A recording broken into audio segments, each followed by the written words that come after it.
Ladies and gentlemen, what's good, y'all? This is the Chillmeister Chris Gary, and this is a very special edition of Focus Fights Audio.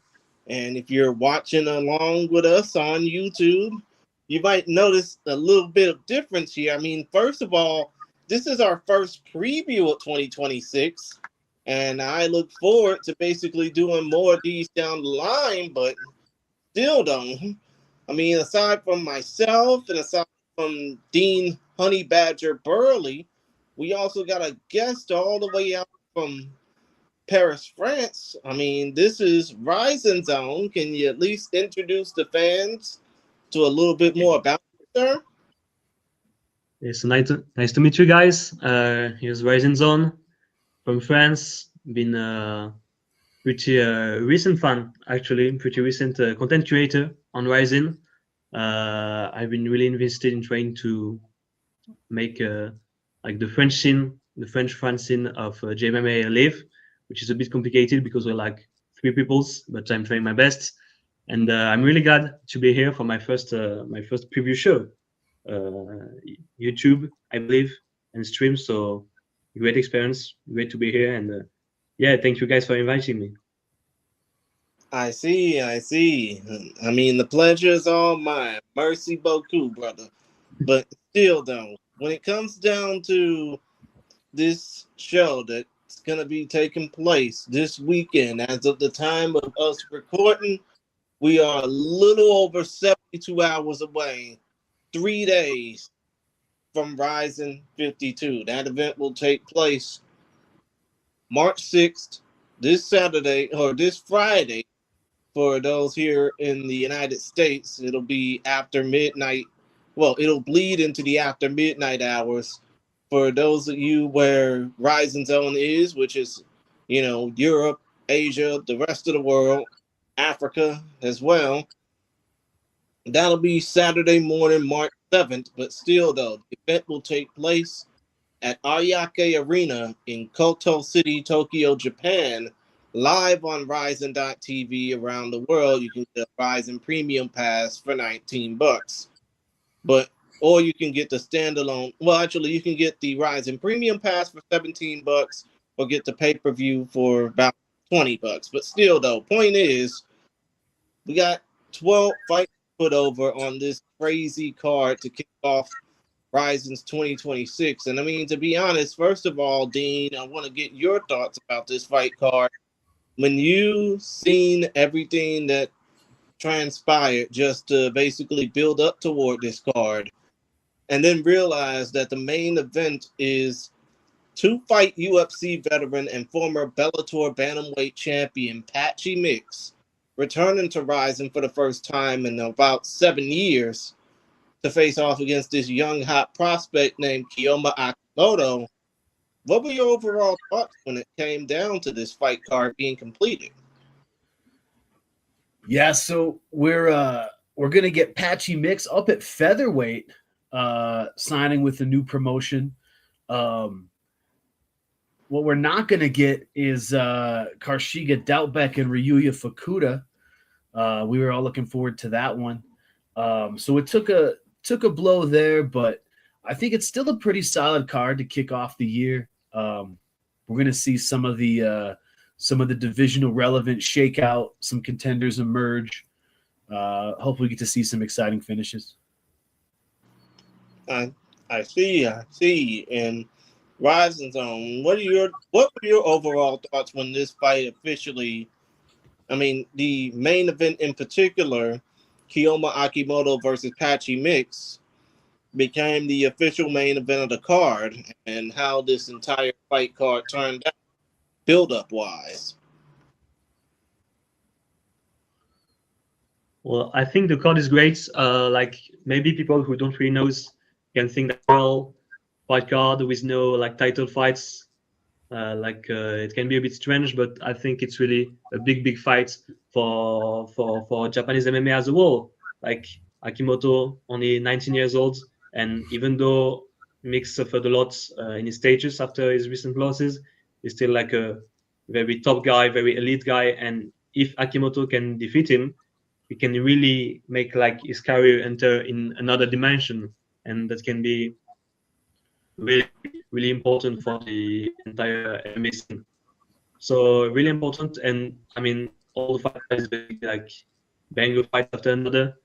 There's a lot of very good fights, a lot of very good scope in perspective, like ancient legends, rising prospects. We got very entertaining fighters. So yeah, I think it will be a great card. I see, I see. And before we continue any further, Takeshi Fukuhara is basically saying, you know, hello, I am here, Ohayo gozaimasu, because it is morning time over there in Japan. You know, it's hard to believe that the people have to get up so early just to see something like this, but hey, we know the feeling, unfortunately, all too well here in the United States, having to stay up for a fight card. Right, Dean? It's tough. It's tough sometimes when you fall asleep and then you wake up and the video's still being encoded because it's not live anymore, and you got to wait like 3 hours or 3 days or something to finish watching the show. But I think it starts at 10 o'clock my time, so I think I'll be able to pop some Red Bulls and might be able to stay up for this one. And I mean, come to think of it, Rising Zone, it'll probably be breakfast and beatdowns for you, right? Oh yeah, like rising times is so perfect in France. It's like it starts at like 6 a.m. for us on a Saturday. So basically, like the whole morning, you can chill, you can watch it. UFC though is very it's very complicated. It's like in the middle of the nights, and I've lost track of time, and I didn't watch a lot of main events because of this.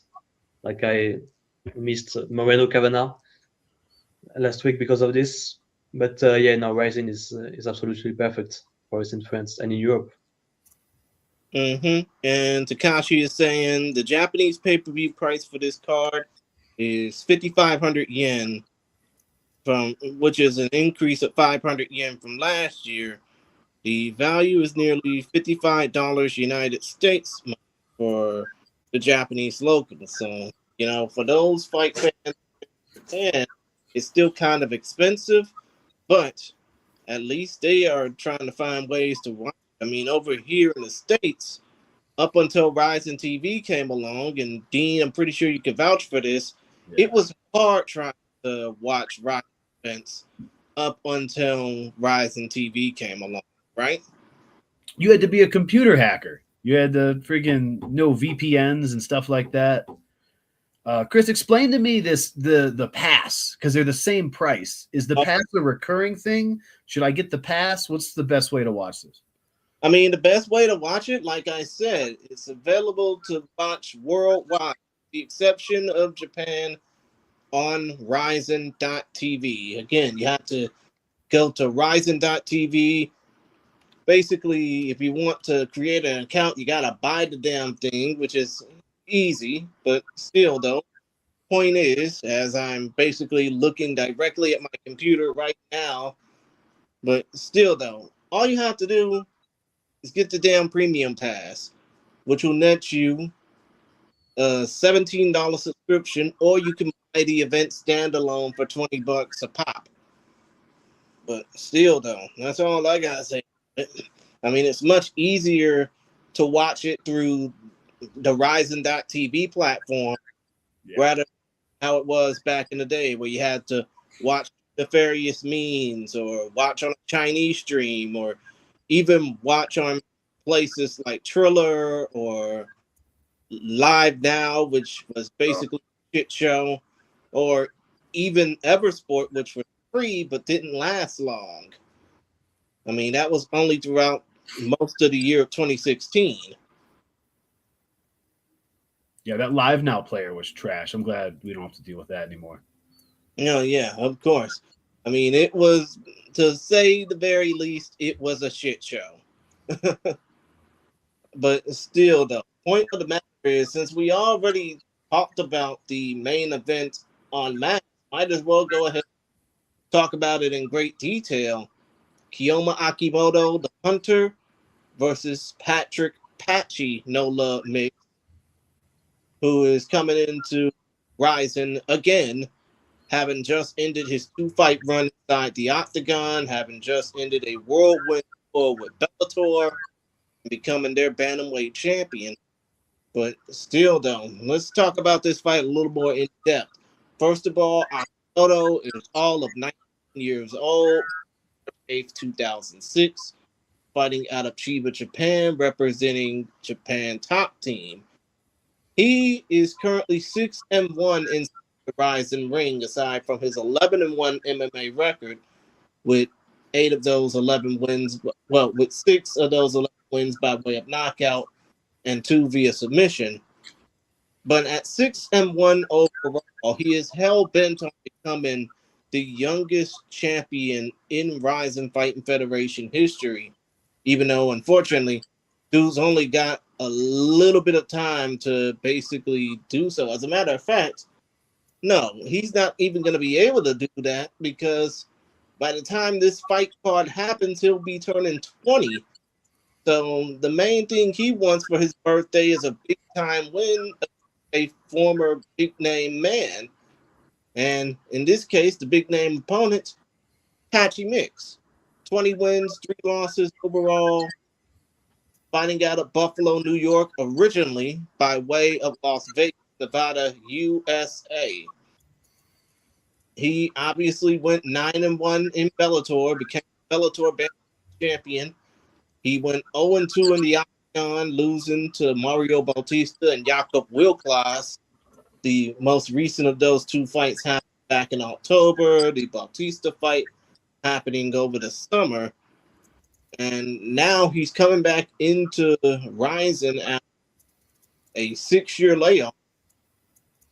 No, wait, actually, yeah, a 6+ year layoff after basically going between, you know, being a star in BELLATOR and before that, being a legend in King of the Cage, holding multiple titles in multiple weight classes. I mean, now that I basically ran my breath out trying to talk about this, what say y'all? I mean, do y'all think this fight will better suit the younger competitor in Akimoto, who only wants to be a champion down the line? Or do you think it better suits Mix because of the fact that, you know, him coming back into the fold for RIZIN, hopefully full time, will mean a more rejuvenated version of himself? Dean, you first, then RIZIN Zone. I mean, are you asking like suit them better in their careers or suit them better on like who's going to win the fight? Because I think it's a win-win for the Japanese fighter. I think Akimoto's kind of stepping up against, you know, a really world-renowned opponent. If he loses, he's probably still going to get some cred for taking the fight. Patchy Mix's losses have kind of aged well. Jakob Wislak and Mario Bautista have looked really good since then. And UFC does this cheeky matchmaking all the time where they like to give BELLATOR champions or RIZIN champions like a really tough fight right away. And if they lose, they say, oh, look, our guy beat the other champion. And if they win, they say, hey, look at this guy we just signed. Our free agent scouting is so good. So they know what they're doing for sure. They knew what they were doing when they put those matches together. I still think Patchy Mix is one of the best. He is up at featherweight now. We haven't seen him, I don't think, ever at featherweight, yeah? I mean, to be honest, I think that, and I'm looking down the list right now, I don't think he's done a full-blown featherweight fight in quite a while, if ever. Yeah, Akimoto's, you know, he's young, he's getting bigger, so him going to featherweight's like a natural move for his natural frame now. I still think, you know, he's at risk of getting thrashed. If it goes to the ground, if it becomes a submission battle, you know, he's in a lot of danger against Mix. A lot of people in the world are. So he could totally save face and, you know, still get taken down, still get control, still get submitted, you know, and still bounce back. I don't think it's the end for him. I think he's in like a good spot where he's got a chance to win. He's got a chance to catch him. He had that beautiful step knee on the New Year's card. to the body, he got the finish. But against an opponent who shoots in, we saw that in the lightweight title fight, could go right to his chin on a opponent shooting the takedown. But I think Patchy Mix is still one of the best in the world. I think he's got a lot to prove. He wants to bounce back. He's got a nasty guillotine in the scrambles, so don't be surprised if he gets to tap out with that guillotine. I see.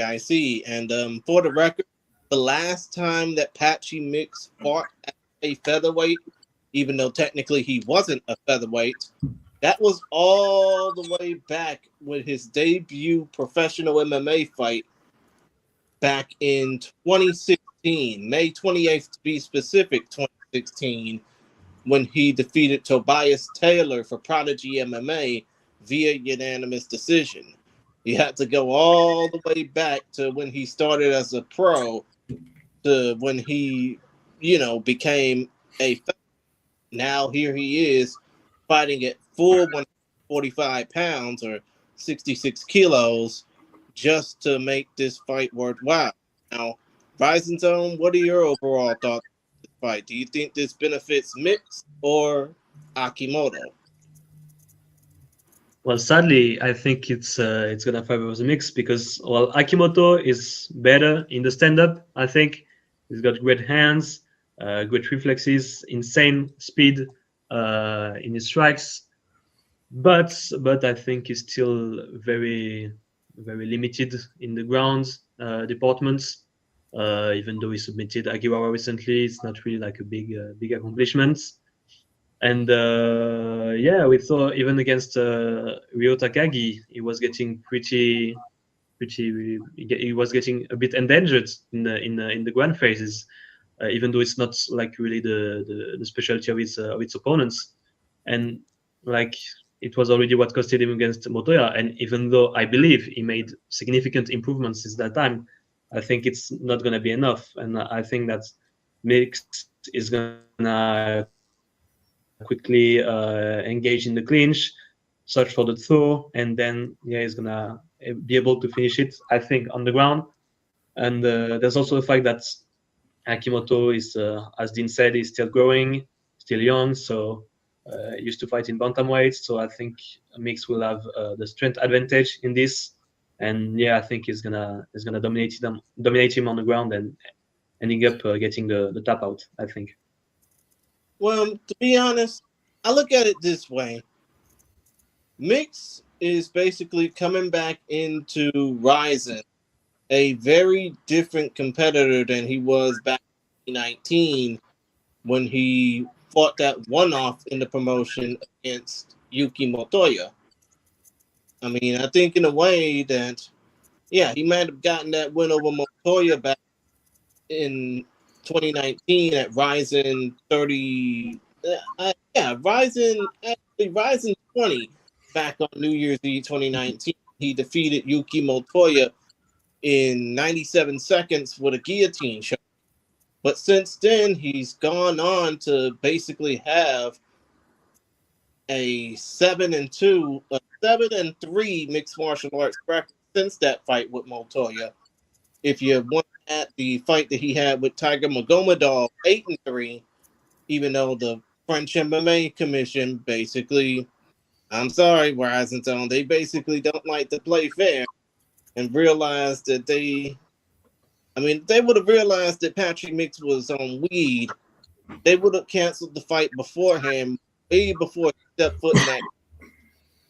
But I'm not going to fault them for that. Still, though, point of the matter is, Patchy is currently on a 2-fight losing streak, and he is desperately fighting not to lose. I mean, I think that Akimoto might win this fight, not because of the fact that he's currently on a 4-fight streak, which he is. I mean, his last 3 fights were submissions and 2 knockouts.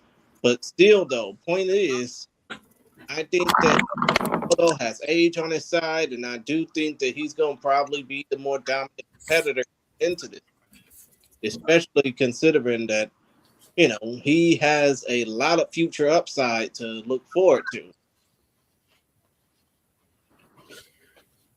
Do you think that, his confidence got a little busted in that Batista fight? Oh, Mix's confidence? I think so. I mean, I think that he probably thought, oh, you know what? I'm going to the UFC. This is a new territory for me. I'm just happy just to be here. And then all of a sudden, boom, Mario Bautista just wrecked him. But still, though, I think he probably took a lot out of that fight with Jakob Wilklas back in October. I mean, yeah, many people thought that he would have won, but at the end of the day, Wilklas was the better fighter. I mean, to be honest, before we move on, do you think that, I mean, I know that I wouldn't say, you know, what round this fight would be finished in, but if y'all were to give a guess, do y'all think this fight would end via finish or decision? Finish. He's choking him. Yeah, finish. And if Either the choke or, yeah, upset Akimoto happens, maybe KOs him. if the upset happens, I think Akimoto probably catches him with a strike. So same thing. I think first round either way. I'll take the under on this one as a degenerate gambler. Of course, of course. And to be honest, I would say this would end in a either late first round finish, probably via stoppage, or probably mid second round. But then again, I could be wrong, you know. I mean, I just hope that when it comes down to Mix, he doesn't gas out, because that's pretty much why he's not in the UFC anymore. Now he's just fighting to keep his career going. Now, when it comes down to the next fight that we're going to talk about, oh, and before we continue, TK is basically saying the way that sales are common in the anime field for Japan, first off, Japanese anime DVD sales around 500 yen or around $50 US, and the same in the US. The same company sells around 200 yen, 2,000 yen or $20 US for ad per. Understood. But still, though, we're going to go ahead and talk about the co-main event now. And for some reason, I understand why this fight is the co-main event, because of the lineage around it. I mean, for instance, RIZIN Zone, have you ever seen any of the fights between Wanderlei Silva and Kazushi Sakuraba? Well, no, I haven't. I've had some highlights, compilations about Sakuraba on YouTube, all these fights against the Gracies and all that. And in one of those highlights video, I saw him getting knocked out by Wanderlei Silva. So, but I'm a big fan of Taisei Sakuraba, so I really following for this fight, and I really enjoy all the parallels between the old generation and this one.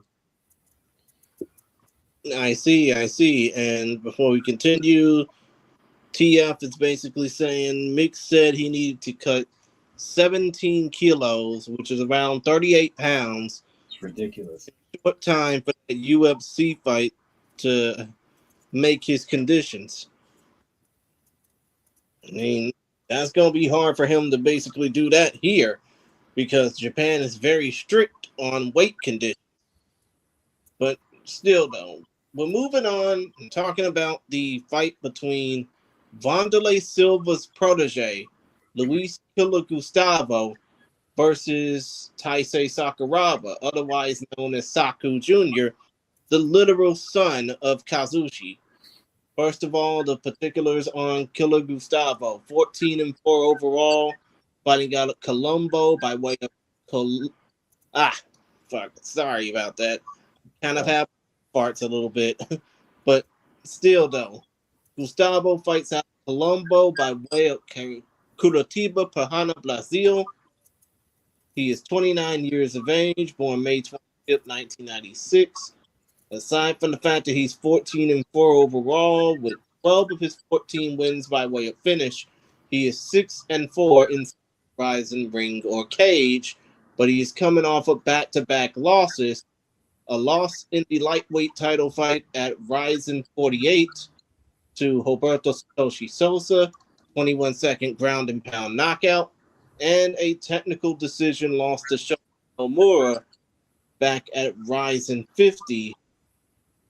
Yeah, RIZIN 50 back on March 29th. So it'll be almost a year since his last fight.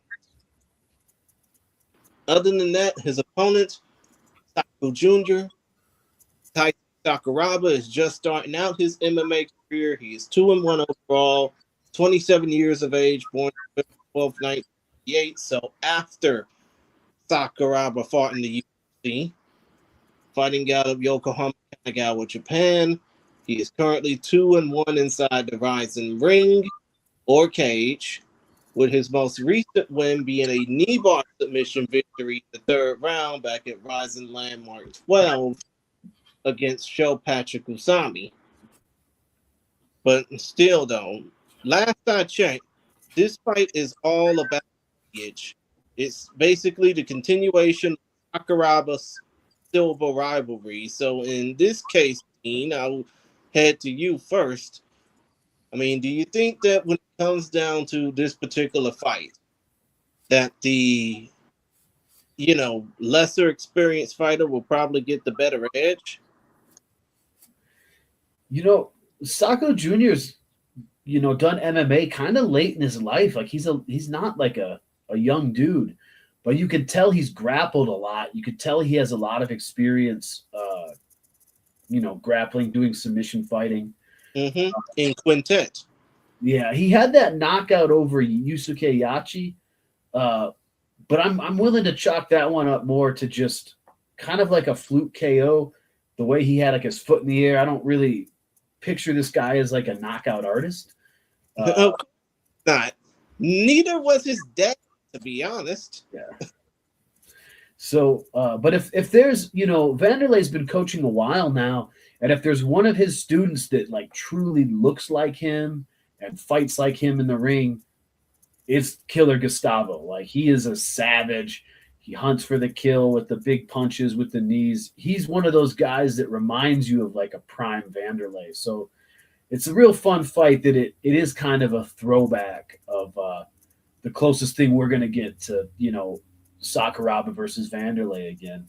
I think if it goes to the ground, Sakuraba's got a great chance of winning.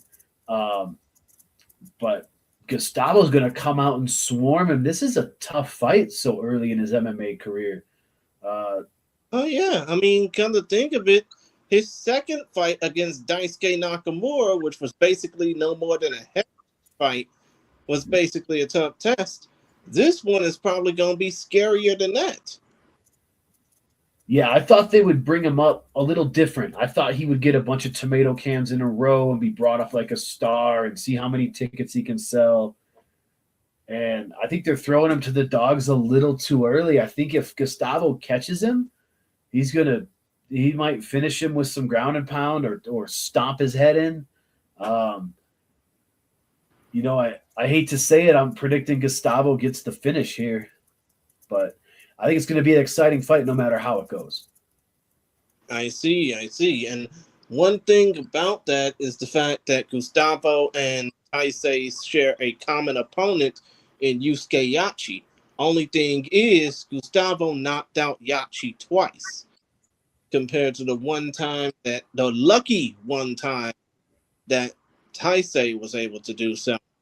Now, RIZIN Zone, when it comes down to how you see this fight from somebody who doesn't know much about the history of their legendary fathers or trainees, what was your thoughts about this fight and who do you see winning it? Well, of course, it's a very scary fight for all the Saku Junior fans, which I'm a part of. Very, very aggressive, big knockout power from Gustavo. But I think, like, it may be the heart speaking, but I think that Sakuraba can take it here. He showed huge improvements in his last fight against Sho Patrick Usami. Very great mix between the strikes and takedown attempts. It really reminded me a bit of how our Frenchman Benoit Saint-Denis fights. Like very reckless fight, very reckless style, but quite efficient, even though it's not the most like aesthetically pleasing striking. It's very efficient, and yeah, I think that's Taisei is gonna try to do kind of the same thing with Gustavo, he's gonna try to pressure him, and I think he's gonna mix well, get the takedown, and yeah, I think he can really like finish him on the ground. But that's gonna be very tough because Gustavo has way more knockout power than Usami, and Sakuraba still took a few blows in that fight, so he's gonna have to be very careful on his entries and it's gonna be very hard fight. But I think he can take it. Understood. And in my case, I think it's gonna probably be down to, if the fight goes to the ground. I mean, of course, Sakuraba, Taisei in this case, has a damn good wrestling pedigree. If it goes to the ground, Gustavo's fucked. But, if Gustavo can keep the fight standing, maybe look for that money shot knockout, boom, pow, bang, it's going to probably be over in 2. And that's what I'm probably going to go for here. Gustavo winning in under 2 rounds. Now, Takashi is basically saying, let me write the history of Taisei Sakuraba. He was the #1 judoka at Tokai University. After that, he became a salaryman, but later decided to pursue a fight career in his late 20s. That we know of. And I think that when it comes down to Saku, his biggest weakness probably might be that he started out late in mixed martial arts. And I think that if Gustavo can play that to a factor, even though he himself ain't really all that much off in age, I think this probably might be over and done with in 2. I mean, do y'all agree? I don't know. Gustavo's never been submitted, right? From the looks of it, and just going back on what I'm looking at now, from the looks of it, Gustavo has been knocked out but never submitted. He was knocked out by Satoshi, though. That's not a great look. Well, not only was he knocked out by Satoshi, he was knocked out by Patchy Pitbull as well, back in the 2019 RIZIN Lightweight Grand Prix tournament. Yeah. I mean, basically, he's fought some killers. Let's be real, but he himself is a killer in his own right. But still, I guess since we all got our decision down on this fight, we can move right along to the chief support of this card, right? This one's got interesting placement. Oh, yeah, of course. It's Ryo Takagi versus Shuya Kimura. In the case of Ryo, and I'm just pulling it up, Ryo Takagi is 9-3 overall, 28 years of age, born September 12, 1999, fighting out of Tokyo, Japan. Out of his 9 wins, 6 of those are by way of knockout, most of them in the first round. He is a 7-fight veteran of Pancrase and is currently 3-2 inside the RIZIN ring or cage, with his most recent victory being over Kisa Miyake back at RIZIN 51 on September 27th, which to the Japanese public was so bad that it made Miyake retire from fight sports.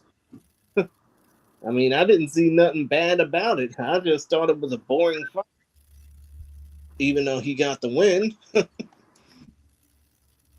But still, though, as far as Shuya Kimura goes, he is 5-2 overall, fighting out of Tokushima, Japan, 25 years of age, born June 10th in the year 2000, representing Brave Jim. All 5 of his wins are by way of knockout, and he is a star for a promotion named Gladiator, but unfortunately, he's 1-2 inside the RIZIN ringer cage, which that recent loss that he took was a rear naked choke submission loss to Kazumasa Maijima. I mean, that was back on November 2nd at RIZIN Landmark 12 in Kobe. But still, though, when it comes down to this fight card, and I basically have it jotted down as, 3-2 RIZIN record, hard-hitting pancrase veteran versus not artist who's lost his last two. First of all, Dean, I'm going to ask you, who do you think has the better edge between these?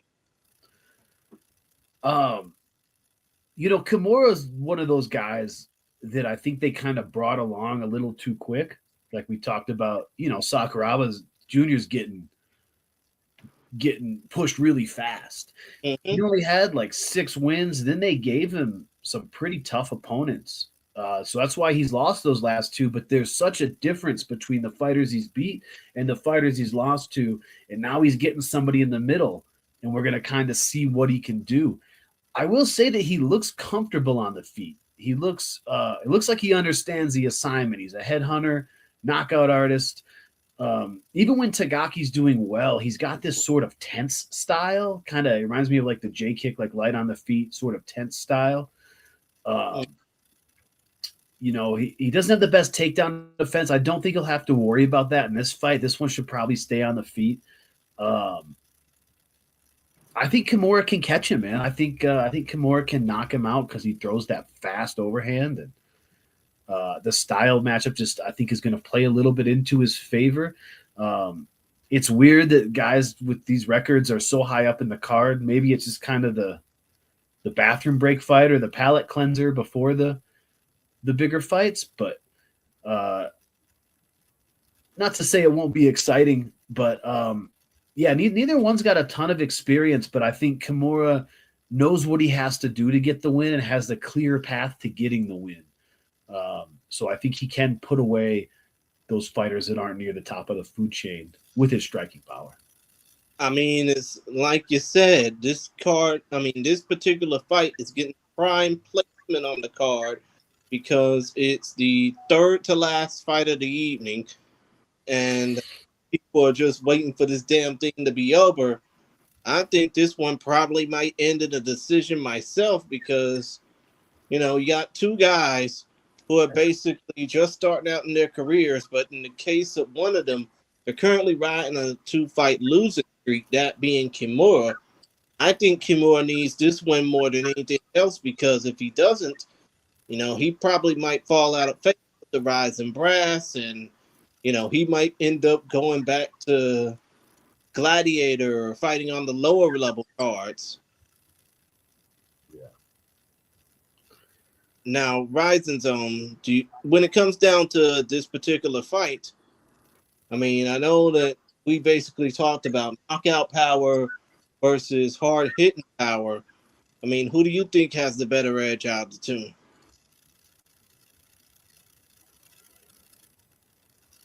Well, I give it to Kimura too. I mean, I think he's got the better striking, the better technique. He's a real prodigy in Japanese Kempo, so he's got real good eye for timing, nice precision, and even though it was against really lacking adversity, all his fights that stayed on the feet. Well, he won them, and he won them in like under a minute 30 by KO. And I think the Vuga fights and the Majima fights were real mismatches for him because, well, he's very lacking on the ground. But I think he did very, very well against Kuramov, considering he was up against next champion. He did pretty well. And yeah, I think he's going to catch Takagi. Takagi is a very hard hitter too, especially with his rights. But I think that Kimura has the better technique, and I think that he can find the KO as long as Takagi doesn't try to search for the wrestling. I see. So who do you think will win this fight? Kimura, I think. by knockout. Oh, okay. I mean, that's pretty damn interesting. I mean, especially considering the fact that, again, Kimura has knockout power.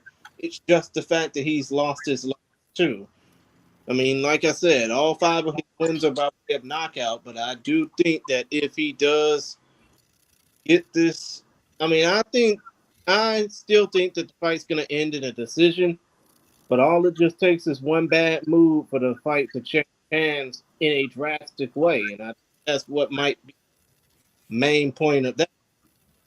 Now, let's go ahead and move on to talk about a fight that I'm pretty sure a lot of folks are going to be interested in, at 145 pounds or 66 kilos. That would be Victor Kolesnik versus rising newcomer but deep MMA veteran Kazuki Aimoto. First of all, the particulars for Victor Kolesnik: 26-5-1 is his record, fighting out of Krasnodar, Russia, representing the Forge. He is 29 years of age, born March 7, 1996. He is 26-5-1. Let's see. 16 of his 26 wins are by way of finish. He's been a 5-fight veteran of Tech Crep, a 3-fight veteran of the National Championship of Pankration, that's in Russia, a 6-fight veteran and a 7-fight veteran and former world champion in M1 Global, but most recently and more fittingly, a former featherweight title challenger to Rajabali Chadulayev, and he didn't last long, only 33 seconds before he got steamrolled by Rajabali Chadulayev. Other than the fact that he is 4-0 and just basically beating people up. 2 knockouts, 2 decisions on that 4-fight streak before losing to the steamroller, Kyrgyzstan. His opponent, Kazuki Aimoto, that is Aimoto for the uninhibited who don't know how to spell. He is 9-0 overall. He is 25 years of age, born June the 13th, 2001, and he fights out of Mito, as in Mito, Ibaraki, Japan, representing Boom. Actually not Boom, but Room MMA, ROOM, as in read the room. But still, though, unless you look at his highlights from deep, you don't really know much about the man, other than the fact that he's 9-0 with 7 knockouts. I mean, I don't really know much about him other than the fact that he is a deep fighter, considering the fact that this is his RIZIN debut. But considering that Kolesnik is coming off a loss to a very tough Rajabali Chadulayev, do you, Dean, first basically think that Aimoto has a chance to pull off the big upset in his RIZIN debut? For sure. I'm excited to see this guy. I mean, from his deep fights, he looks legit. He looks like a big, strong, huge southpaw striker. He likes to start aggressive. We saw Kolesnik get destroyed, but welcome to the club when you fight the steamroller. That's going to happen. That's what he does for everybody. It might have been an early stoppage, but it also might have saved him a prolonged ass beating, because we saw the referee give New Year's give Miku Asakura a little bit more chance, and that just had him leave on a stretcher. So, I mean, to interrupt you, even though I hate to interrupt, even though it's kind of my thing, that referee in the Shedulayev Asakura fight basically made Steve Mazzagatti look like a guidance counselor. Yeah, he got smashed up, but maybe that's would have the fight wasn't going Victor Kolesnik's way. That was going to just keep happening to him. It's interesting because he's kind of a sniper. He's got that slower pace, kind of lower output, more accurate type of striking. But if you watch his fights, he kind of circles the incorrect way against an orthodox fighter. He circles towards the power hand of a left hand lead fighter, but when he fights a southpaw, he circles the correct way. So Imoto being a southpaw, Victor Kolesnik's accidentally going to have proper footwork in this fight. I think one thing, with that slower pace style, I think that's why Shot Alive was able to sort of blitz him so quick. He's used to kind of that feeling out, that starting early. And that's exactly what Imoto does too. I mean, he comes out ready to scrap early. So the stage is set for this kid to look impressive, to get a win. I don't know. Maybe I'm just overly hopeful. Maybe his opponents in deep weren't that good, but I think Imoto can pull off the knockout. I mean, are you sure about that? No, not at all. I wouldn't bet money on it, but that's gonna be my prediction. Is Imoto catches him, gets him going early before he gets out of first gear, and just unloads on him with a combo. He could be an exciting fighter for some time to come. I see. And by the way, just a reminder, I hate to basically announce this to the world, if you end up betting on these fights, please gamble responsibly. Always bet what you're willing to lose. That's all I gotta say. But still, though, RIZIN Zone, when it comes down to this particular fight, I mean, we already basically went over the fact that Imoto is making his RIZIN debut. But from a European MMA standpoint, I mean, what do you think would probably be the best course of strategy for Kolesnik to bounce back, even after he got manhandled in 33 seconds by the hottest featherweight going?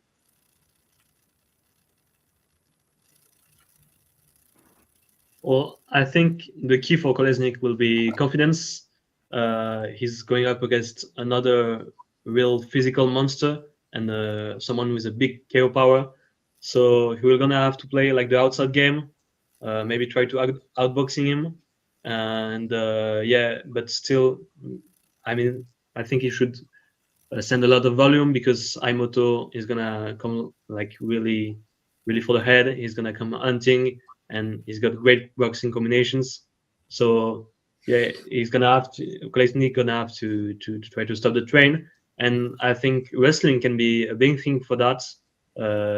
He demonstrated a pretty good wrestling against Takagi. So, and Imoto wasn't really tested yet on that point. So yeah, I think it can be the way. And even though Imoto, I think, can be a very special thing in the future, with like his wide aura that Japanese fans love, I think Kolesnik is a bit too big too soon, and I think Kolesnik will take it by the decision. Okay, so you got Kolesnik via decision. Dean, who do you got winning this fight again? I'm going with the upset. I'm Imoto by knockout, but I absolutely understand that there's some unknowns that Kolesnik, if he can exploit, his ground game, or it could just be a good slugfest back and forth. I mean, he definitely has the tools to get the win. So, reminder as well: if you do win money betting on the fights, you owe us 10%. Yeah. Of course. But still, though, when it comes down to this particular fight, I'm going to have to go ahead and say that Lesnik's going to win this fight because, yeah, he's more experienced compared to Imoto, especially considering the fact that he's more known to RIZIN and the rule set in RIZIN, which is, as you probably may know, RIZIN Zone, we call it the Superior Ruleset. But still, though, when it comes down to Kolesnik, I think he probably might get this win just off of experience alone. And I won't be surprised if he, gives Imoto a 3-round crash course into what the Superior Rule Set is all about. And I won't be surprised if Kolesnik wins via decision. But still, though, we got some comments from Takashi-san. He's basically saying Victor lost his last fight against Shea because it was on short notice. I think that Victor will be strong relatively still, losing to a top 2 featherweight in RIZIN. The recent YouTube video for RIZIN, focused on Kazuki Akimoto. People expect Akimoto to win because he has a very strong physical trait. Other than aside from your normal Japanese person, let alone your normal Japanese fighter, Akimoto always runs with 20 pound, 10 kilogram weights around his body. And Akimoto once climbed up a mountain with 10 kilogram or 20 pounds. That's just crazy when you think about the training regimen, right? He reminds me of did you ever see that movie Vision Quest? I've heard about it, never seen it. You're gonna wrestle shoot, and he's got the telephone pole and he's like squatting up the stadium steps with this telephone pole. He's a huge guy.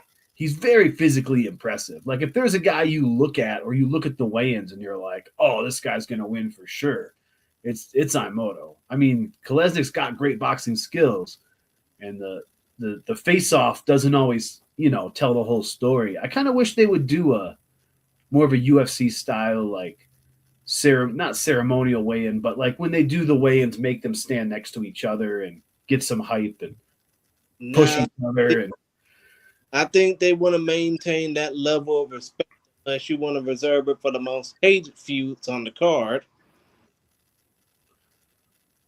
That would be pretty damn interesting to see. It's just the fact that, in Japan, you're playing with a different culture, It's true. But still, though, you'll probably say that Akimoto is more like a lunatic friend, so to speak, right? Exactly. Mm-hmm.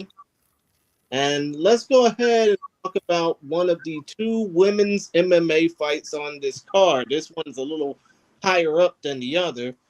It's the little giant Saori Oshima versus Kate Lotus Oyama. Let's go ahead and talk about the particulars first. The little giant, 15-7 overall, Abe Ane Combat Club, fighting out of Hamada, Shimane, Japan, 31 years of age, born November 14, 1994, 4 feet 11, as Michael Schiavello says, she can milk a cow standing up.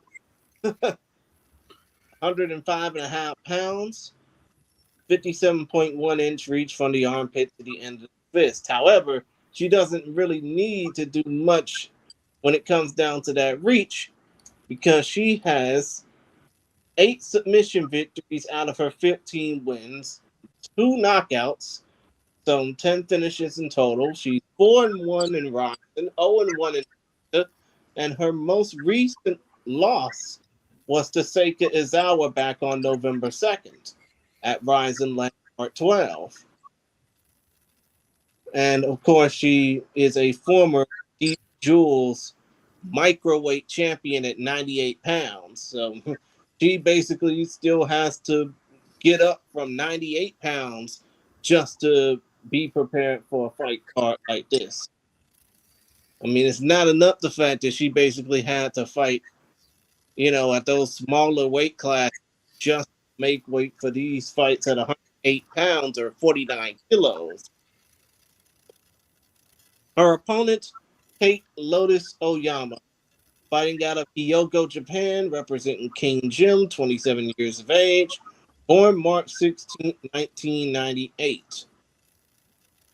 She is fighting out of Kobe, Hyogo, Japan, and aside from her 9-7 record, she has a very low finish total. Only 4 of her 9 wins are by way of finish.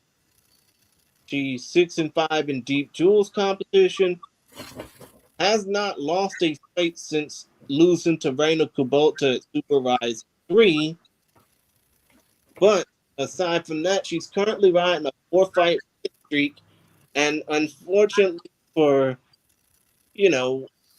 Nick Dolly Rivera Kalanok, the Nightcrawler, she was once tied to a fight with her, and thankfully that ain't happening because nobody wants to see an under 500 Combate Global fighter embarrass themselves on the world stage yet again, just like Kyra Maguire did back in the day. But now that we're talking about this fight, Oyama versus Oshima, and yes, I'm using Kate Lotus's actual last case because I don't like when fighters use their nicknames as gimmicks. But still, though, when it comes down to this fight between Little Giant versus the Lotus Flower, Dean, what say you? Who do you think has the upper hand? The girl on the 4-fight winning streak or the 4'11" Little Giant? You know, I've got a real soft spot for the Little Giant. I really like her style. I like that she goes for the submission finish. I think it's a tough style matchup for her, though. I think this one's going to look a lot like both of their previous fights, where Izawa was able to keep Oshima kind of at bay. You know, she's got good trips. She's got an excellent ground game. She's got an okay shot, but she has to get close to use the shot. If she's forced on the outside and she has to shoot from too far away, she's going to get stuffed. She's going to get counter wrestled. And that plays right into Kate Lotus's hands. She's got good fundamental boxing. She'll use the teeps and the low kicks to maintain distance. In her last fight with Lee Bomi, she was able to pretty much do exactly that, is kind of avoid the brawler and stay on the outside and just kind of dance around and land her own shots, set up her head kick, and just kind of work her way to a decision. I think if Oshima gets the fight to the ground, she can certainly win at any second. There's been fights she was losing that all of a sudden she gets the tap out. But if she doesn't get that, she really lets the points kind of run away. She likes the scarf hole arm lock. She likes the straight arm lock. From her back, she'll go for guillotines and kimuras and use them to sweep. So very diverse ground game. But she's kind of too short. She has to stalk the opponents on the feet. She gets jabbed up. Her chin's up in the air. She's very hittable. So if she's kept too far away from an opponent who's smart enough to not engage with her and not clinch with her and go to the ground with her, it can, you know, a fighter with good IQ can kind of beat her by picking the right game plan. And that sort of plays right into Kate Lotus's hand. So I think it's going to look a lot like both of their last fight. So I've got Kate Lotus by decision. I see. And RIZIN Zone, what say you? Well, that's nearly the same opinion on like what will the fight look. Yeah. I think Kate really has the reach advantage, and she's skilled enough on the feet to stay at the distance, especially since we saw how Oshima's striking was exposed against Aizawa. But I think that in the end, Oshima will succeed in finding a late trip, and I think that she will capitalize on this to get the late submissions. I think. I mean, see. she only needs one. Oh, yeah. All it takes is one. But still, though, when it comes down to my opinion about this fight card, about this particular fight, I mean, as I mentioned, Oyama only got but 4 finishes compared to Oshima and her submission prowess. I think that it'll be a matter of time before the fight gets to the ground and Oyama starts tapping. That's why I think when it comes down to Oshima, you know, she's going to probably have the better chance to win this fight. I think that she's going to probably prove to the world why her submission game is probably better than everybody else says it is. And I think it probably will end after 2 rounds. Either round 2 or 3, we'll see a submission from Kate Lotus. Well, actually, we'll see a submission from Sari Oshima that'll make Kate Lotus tap out. I mean, that's what I think. But other than that, I guess we are all in agreement on our choices of this fight, huh?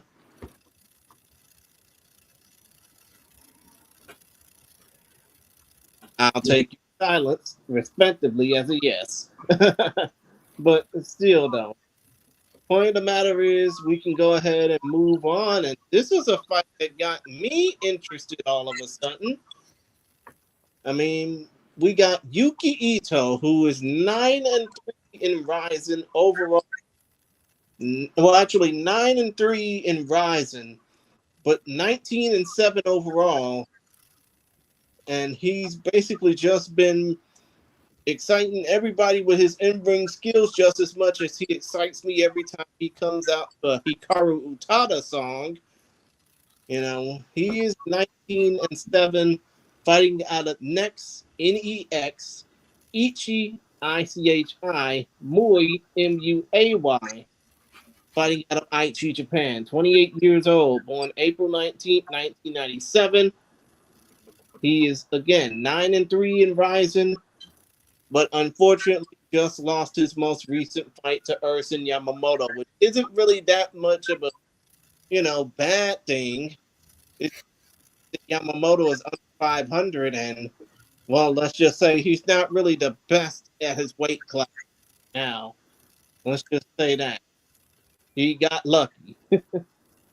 Was that his second loss to Ersin? Yeah, second loss to Ersin. But still, though, other than that, he's 9-3 in the promotion. He being Yuki Ito.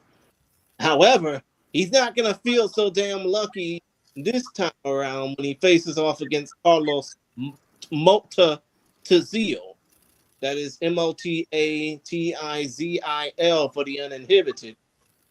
He is 8-2 overall, fighting out of Rio de Janeiro by way of Paja, Brazil. He is 30 years of age, born April 15, 1995. Again, he is 8-2 overall in mixed martial arts. He is 8-2 overall, 4 of his wins are by way of knockout. A 4-fight FA veteran, former FA flyweight champion, before testing his mettle in the UFC and losing to above average fighter Cody Durden. And since New Year's Eve 2024, he's been testing his hand at knockouts and finding quite the niche there. As a matter of fact, in his most recent fight, back on December 29th, at Knockout 60 KO 2025, he, ironically enough, KO'd Naoki Arikawa via knee to ground and pound, 1 minute 55 seconds, become the first ever Knockout Unlimited featherweight champion at 126 pounds. But he is coming back into MMA for the first time since October 2022, and the aforementioned loss to the above average Durden.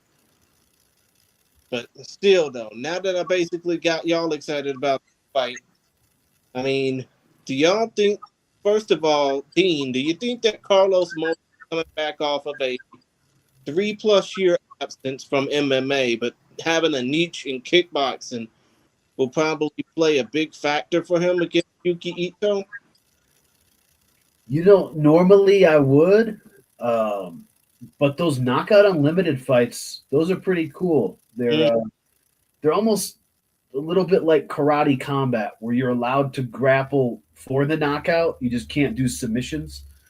You could do like the RIZIN knees to the ground and kicks and stomps on the ground. So it's a pretty cool rule set.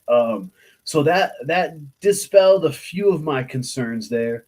I think he took that Durden fight on short notice, which is what allowed him to bypass all the bullshit UFC tryout shows that usually make people do.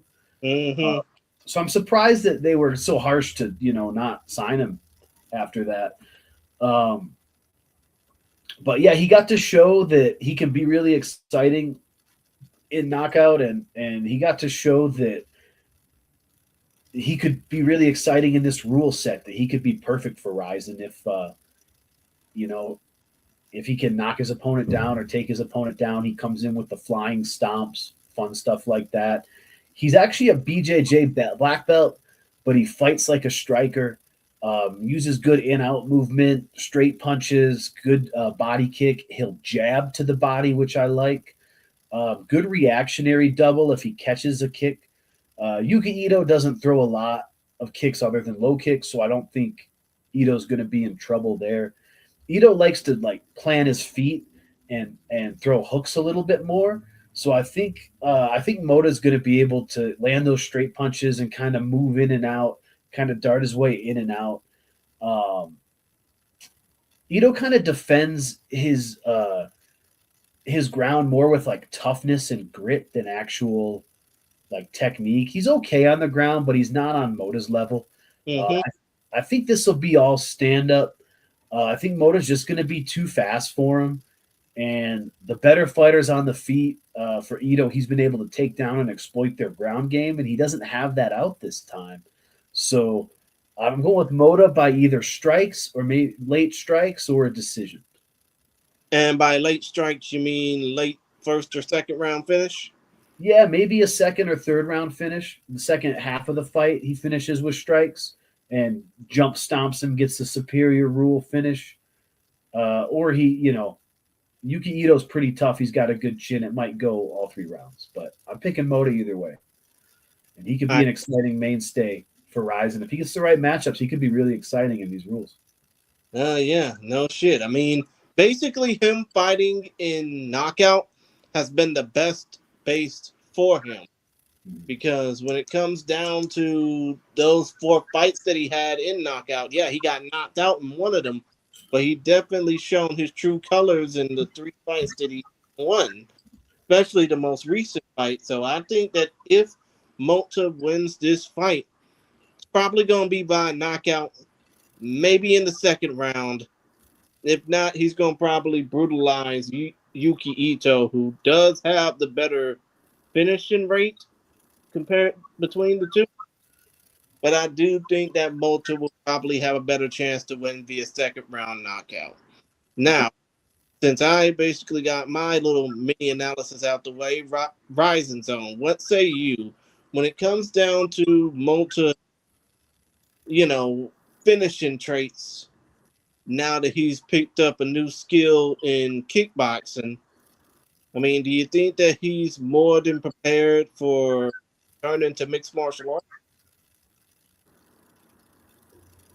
I think yes. I think that Mota is very dangerous as an opponent. He's got big powers, and I think between the two, he's the more versatile strikers, with more use of the kicks and, of course, all his finishing ability on the ground. However, I think that Ito is the more technical striker, maybe the faster striker, and I think that he can outpoint Mota for 3 rounds and win a decision. Now, the issue here is that basically everyone got a better ground game than Ito, and I think that, Mota can exploit this to find a takedown, and then he can use his ground and pound to finish Ito quickly. But if it stays on the feet, I think that Ito can outbox him and best him with his volume, and I think he can take the decision. Oh, we, of course. But here's the thing, though.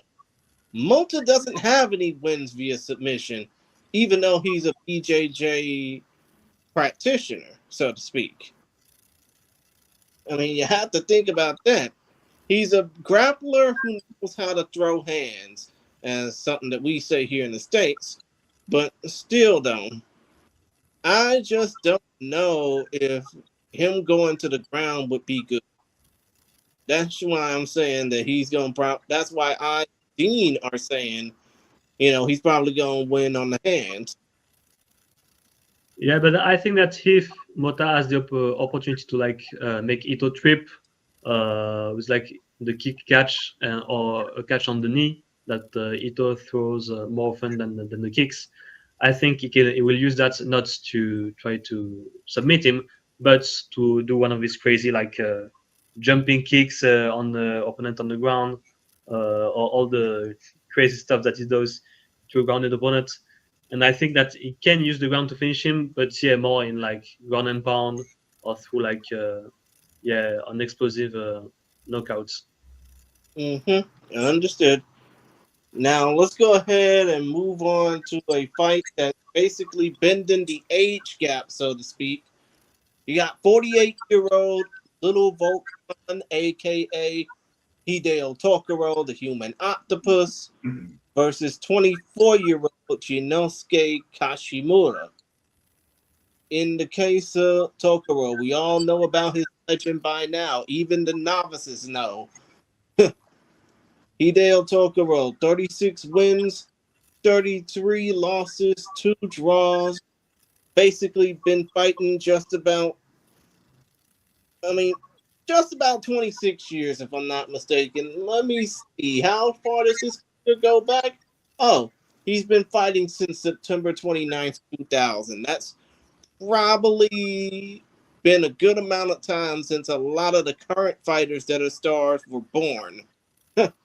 But still, though, aside from that, he's 48 years old, born August the 22nd, 1977, fighting out of Ibigawa, Gifu, Japan.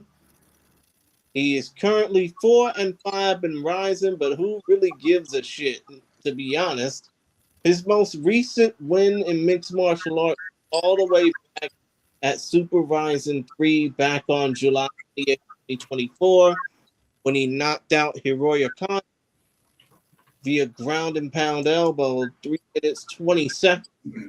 And I think that was, if I'm not mistaken, I was saying that. I was about to say that was Kondo's debut, but it actually wasn't. It was actually his 4th fight in the promotion before he really met and got entwined with the teachings of Billy Bigelow. But I digress. Still, though, Tokoro hasn't fought in over a year. And that's going to probably play a factor, even though, to be honest, it's Hideo Tokoro. He can do whatever he wants. As far as Shinosuke Kashimura goes, he is 10-5 overall, 24 years of age, born August 12th, the year 2001, representing Battle Box and fighting at Mito Ibaraki, Japan. He is currently 10-3 overall, with 90% of his wins by way of submission. So I think this probably might be a grapple fest. Oh, and he's currently 1-1 inside the RIZIN cage exclusively, as he lost to Joji Goto back at RIZIN Landmark 11, but defeated Kyoma Yasui at RIZIN Landmark 12 back on November 2nd. Now this will be his first time fighting in a ring. So when it comes down to the experience versus the youth in this fight, it's going to play a real factor, especially when it comes down to Hideo Tokoro. Dean, what say you first? Do you think that old man Tokoro got one more in him?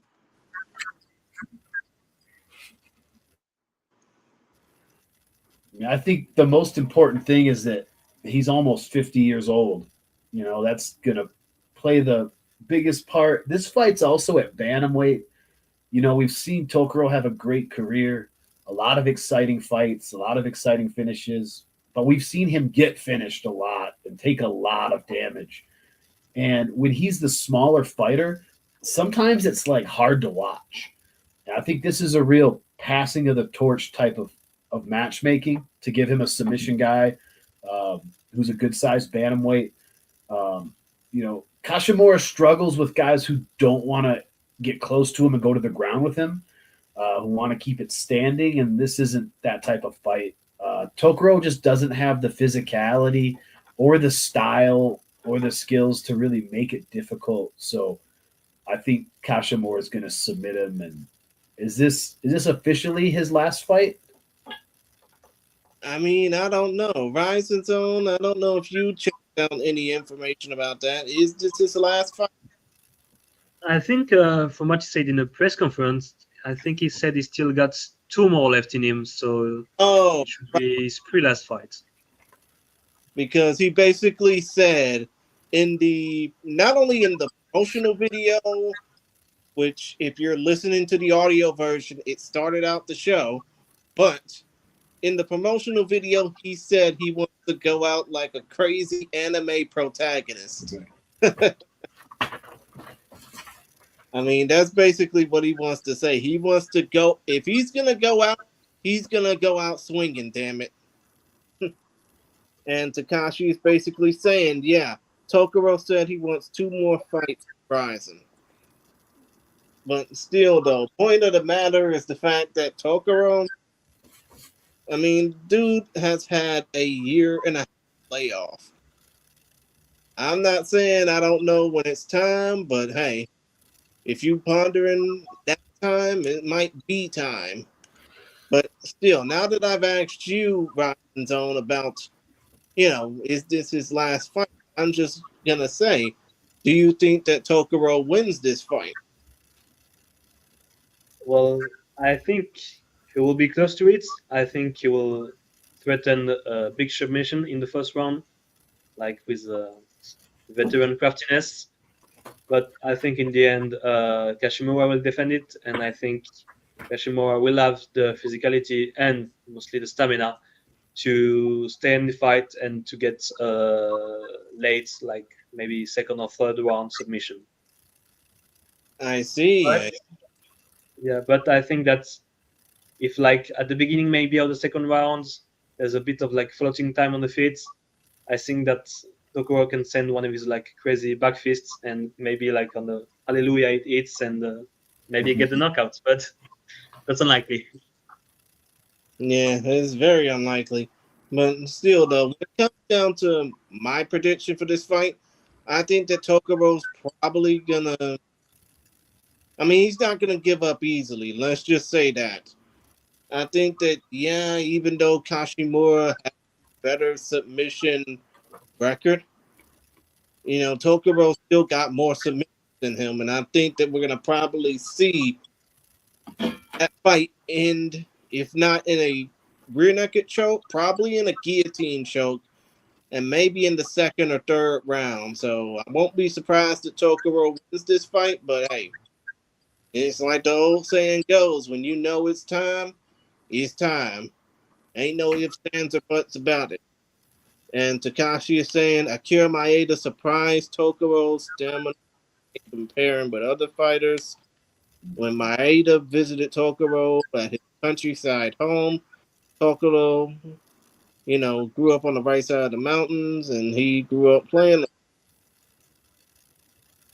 But still, though, when it comes down to Tokoro, I don't know if he might have some Akira Maeda in him, but I know damn well he's going to probably have some fighting spirit in him in these last 2 fights, if this is his last go-round. And let's go ahead and, I mean, speaking of going around, you know, before we continue on with the rest of the card, I'm just realizing we're halfway through the damn card. But still, though, before we get into this next fight, I just want to, real quick, when it comes down to the intermission of this fight card, Dean, do you think that there will be any announcements during the intermission? I mean, they already announced the next landmark, you know, both title fights. I don't know if they're officially announced. They'll probably just reiterate them. But yeah, was it Landmark 13 coming up in April? Looks pretty strong with 2 title fights. You've got one Samurai happening in April too. So I think that, yeah, I know.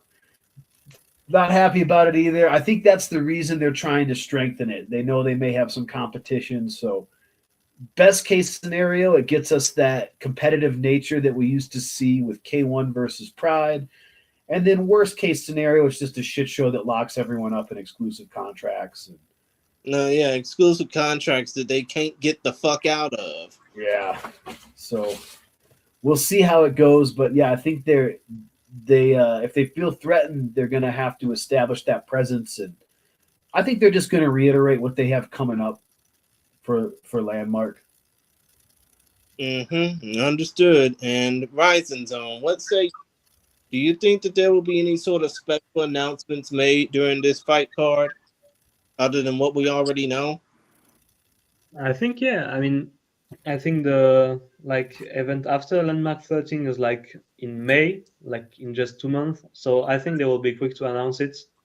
I think they will use this opportunity to announce like a big, maybe main event fights, like with some stars, hopefully.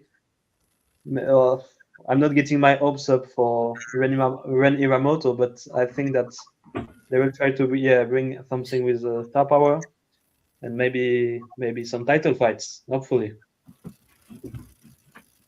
Yeah, hopefully so. I mean, if Ren Hiromoto want to fight, let him. If not, who cares?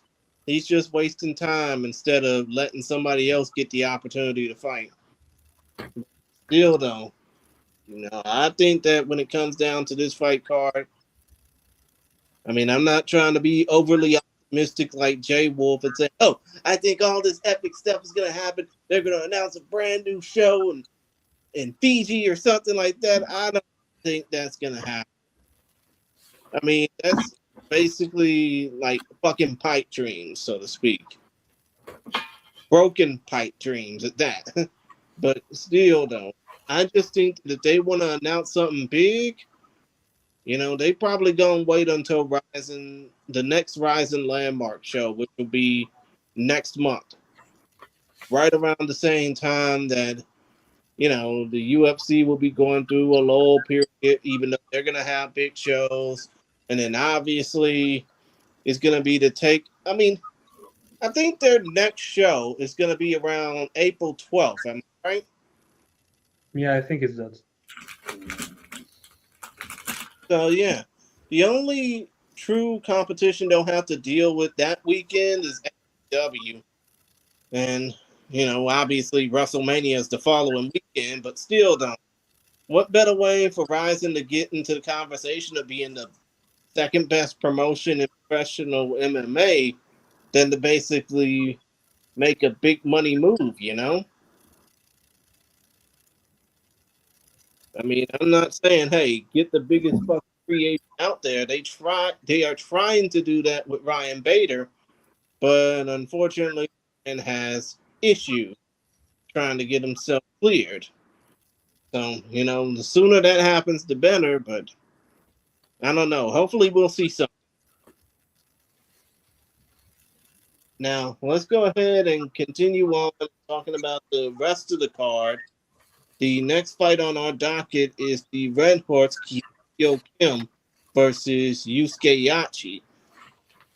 And in the case of the Red Horse, Kyoma Kim, of course, we all know he made his debut at RIZIN Landmark 7 in Azerbaijan. He's 14-5 overall, representing MMA Story, fighting out of Seoul, South Korea. 34 years old, born February 29th, 1992. He is 14-5 with 8 of his wins via knockout and 4 via submission, 12 finishes in total. He is 3-1 in the promotion. Hell, 3-1 in his last 4.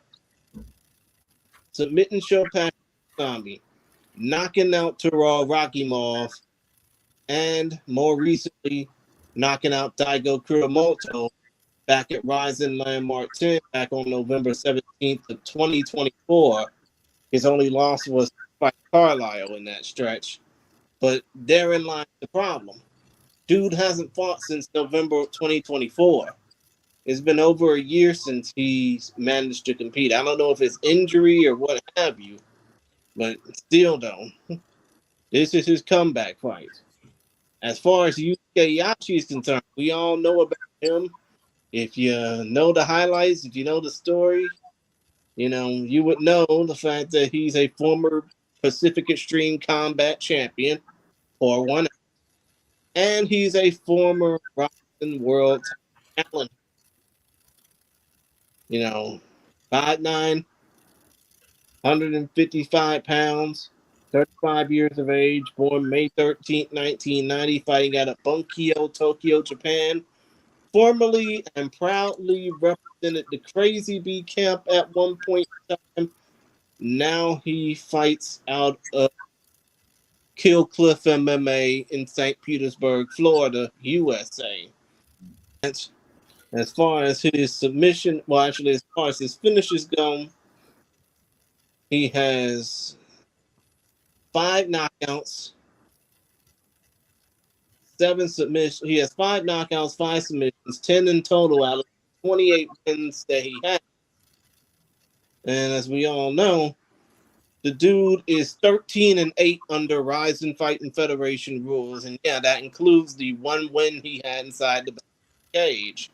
But as far as his career trajectory goes, the only loss, no, he got knocked out by Taisei Sakuraba, and he just bounced back with a submission win over Kai Bilal Haga back at RIZIN 51 back in September. So now you have to ask yourself, do you think that the Red Horse is going to win after a year and a half away? Or do you think that Yachi, who's always surging for some reason, is going to find a way to shut this whole thing down? Dean, you first.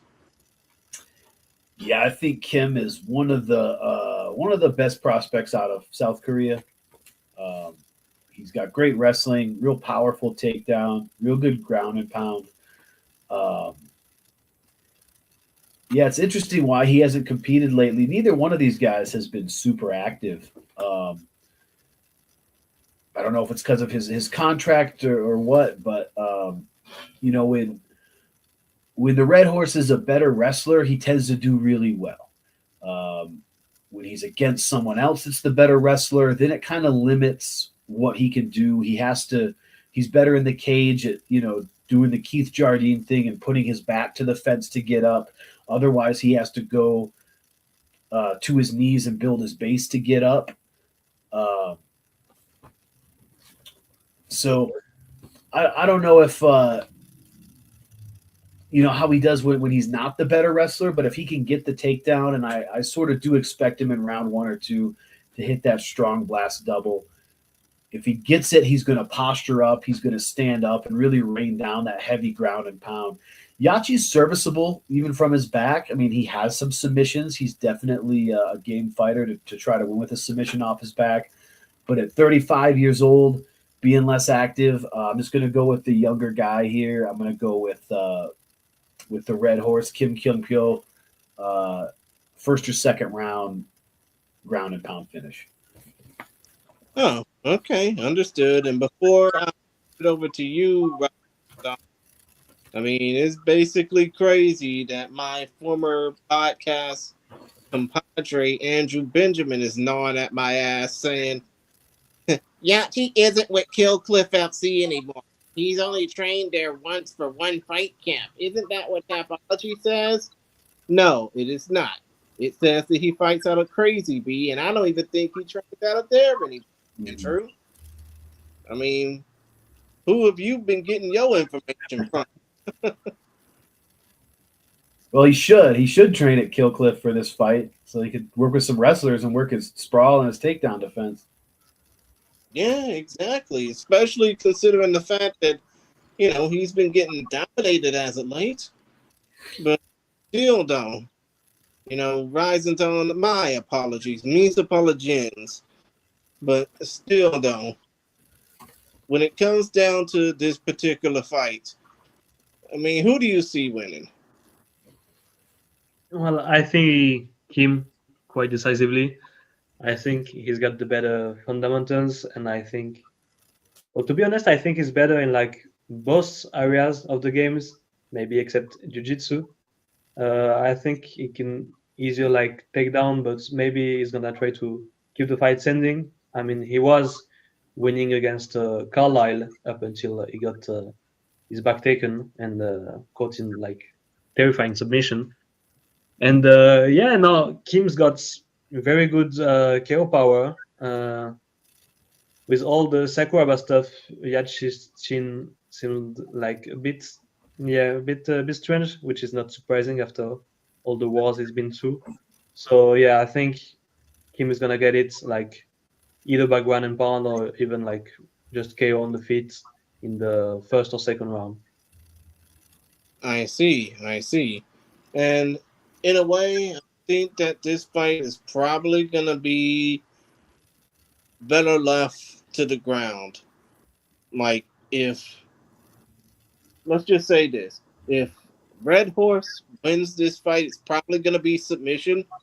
It's probably going to be on the ground. It's probably going to be, just as the fight trickles down to a moot point, so to speak. But also, I think that if Yachi wins this fight, it's probably going to be standing up because Yachi is definitely good on the hands. But still, though, this fight is too close to call. I'm basically going to have to call this one even down the middle, even though, of course, this is RIZIN. Fights don't end in draws unless they're in the kickboxing realm. But still, though, I'm basically going to call it even, and I'm just hoping that this fight is going to be enjoyable to watch for all. Now, when it comes down to this next fight that we're going to talk about, I mean, it should only surprise me and you, Dean, because, we follow LFA. We don't really know much about, John Sweeney, but hey, we've heard about him. So, let's just go ahead and talk about it. Shoko Matsumitsu Sato versus John Hollywood Sweeney. First of all, the particular for Sato, who basically came in as a breath of fresh air in the RIZIN Bantamweight division after his 6-fight stint in that hellhole known as that damned one championship. But still, though, the 3 fights in Goku veteran is 5'9", 134 1/3 pounds, 71-inch reach, fighting out of Naruto, Tokushima, Japan, by way of Yokohama, Kanagawa, Japan. He is 38 years old, born August 21st, 1987, the son of a fashion designer, and his overall record is 37 wins, 17 losses, 2 draws, and 1 no contest, with a staggering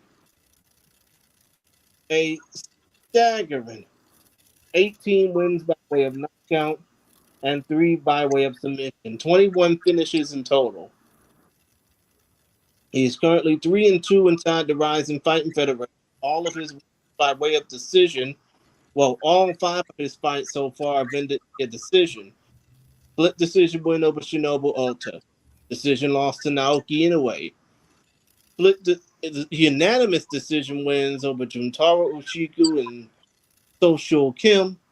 And more recently, back at RIZIN 51, a split decision loss, which was highly controversial to Danny Sabatello. I mean, I think that if Sabatello would have lost that fight, maybe Sato would have gone to become the RIZIN Bantamweight champ. Who knows? But speaking of Bantamweight champs, and both Andrew and I have talked to this man before. In the case of this man, I talked to him yesterday prior to him making his way out to Japan. And that is John Hollywood Sweeney, 14-3 overall. Fighting out of Simpsonville by Spartanburg, South Carolina. 30 years of age, born August 6, 1995. Representing the No Worries Academy and Upstate Karate. He fights out of the same hometown as UFC veteran Stephen Wonderboy Thompson. As far as his overall stats go, he has 7 of his 14 wins by way of finish, 7 decisions. He is undefeated 6-0 in the LFA. However, in his most recent title fight, which was all the way back in summer of 2024, he defeated Rafael do Nascimento. However, he missed weight and had to vacate the belt and had to take those 2 years off just to basically better himself. So, when it comes down to this particular fight, you got Sweeney coming in off of a year-long absence. You got Sato coming in off of a loss to the current RIZIN Bantamweight champion who unfortunately won't shut the fuck up. Who do you think this fight's gonna lean toward? The fighter with the absence, or the fighter that basically has an axe to grind with the most hated man in the division? Dean, you go first. Yeah, I mean, from what I've seen in LFA, I like some of Hollywood John Sweeney's work. But when you told me you talked to him and he was still in the States, I was a little concerned. I thought he would already be in Japan, or maybe he was at some layover in an airport when he talked to you, and he hadn't even left yet. That sort of raised some red flags to me. I mean, come to think of it, would you say it's kind of similar to what happened a couple of weeks ago with Andy Hiraoka, Gary Antoine Russell? I'm not familiar. What happened there? It's professional boxing, first of all. It happened at the Ring Magazine fight card where Ryan Garcia, I think, defeated... Shit.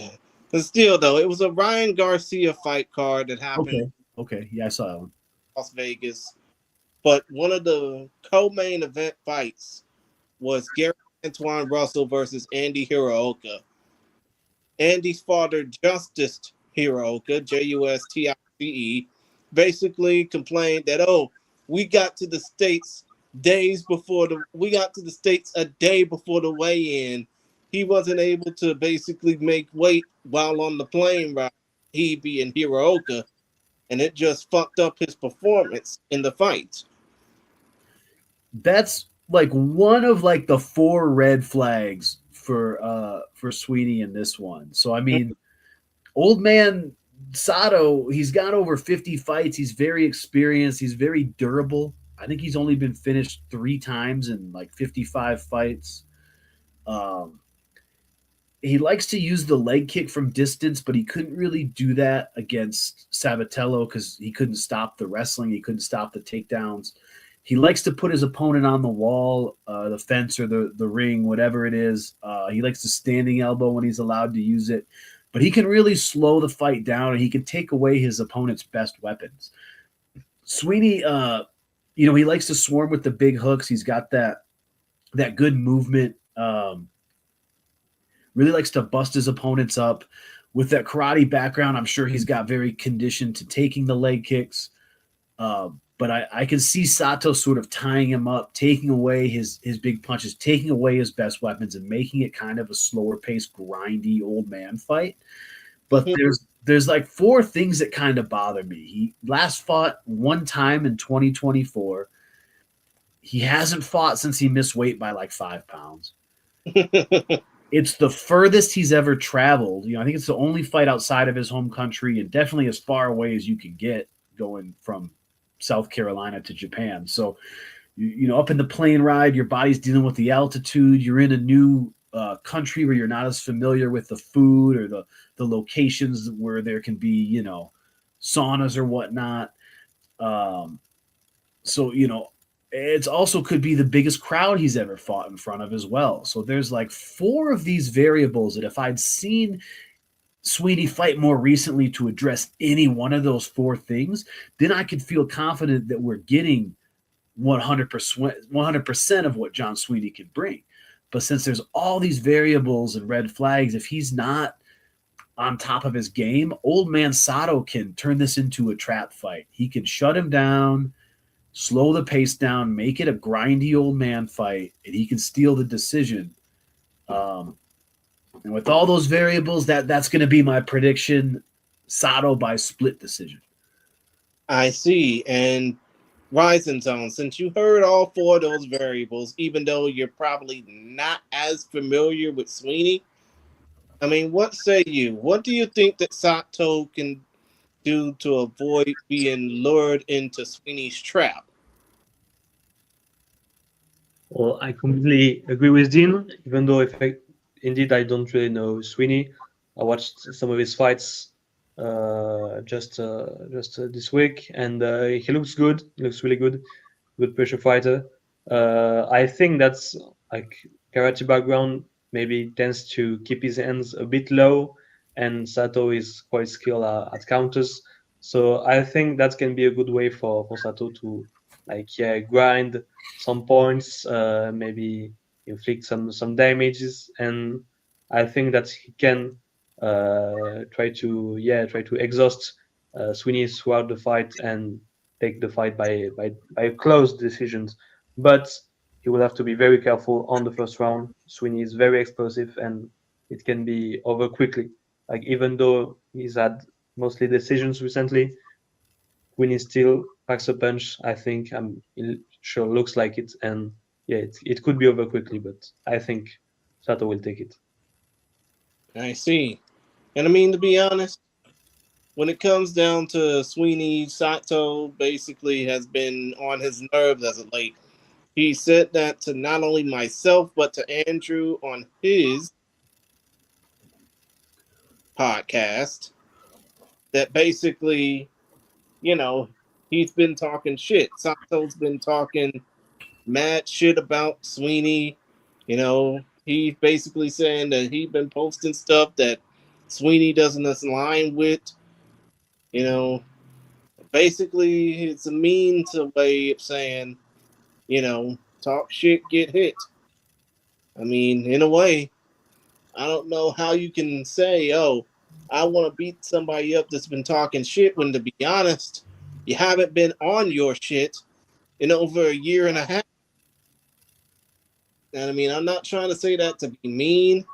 I'm just trying to say that, for Sweeney, who will be fighting in a ring for the first time as a mixed martial artist, that would be another of those variables.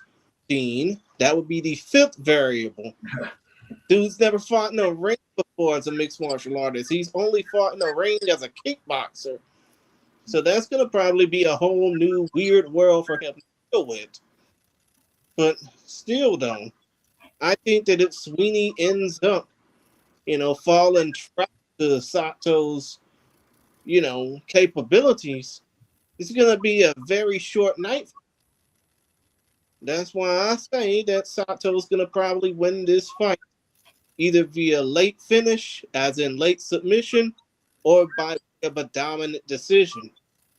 But all I can say for Sweeney is, this is not the LFA.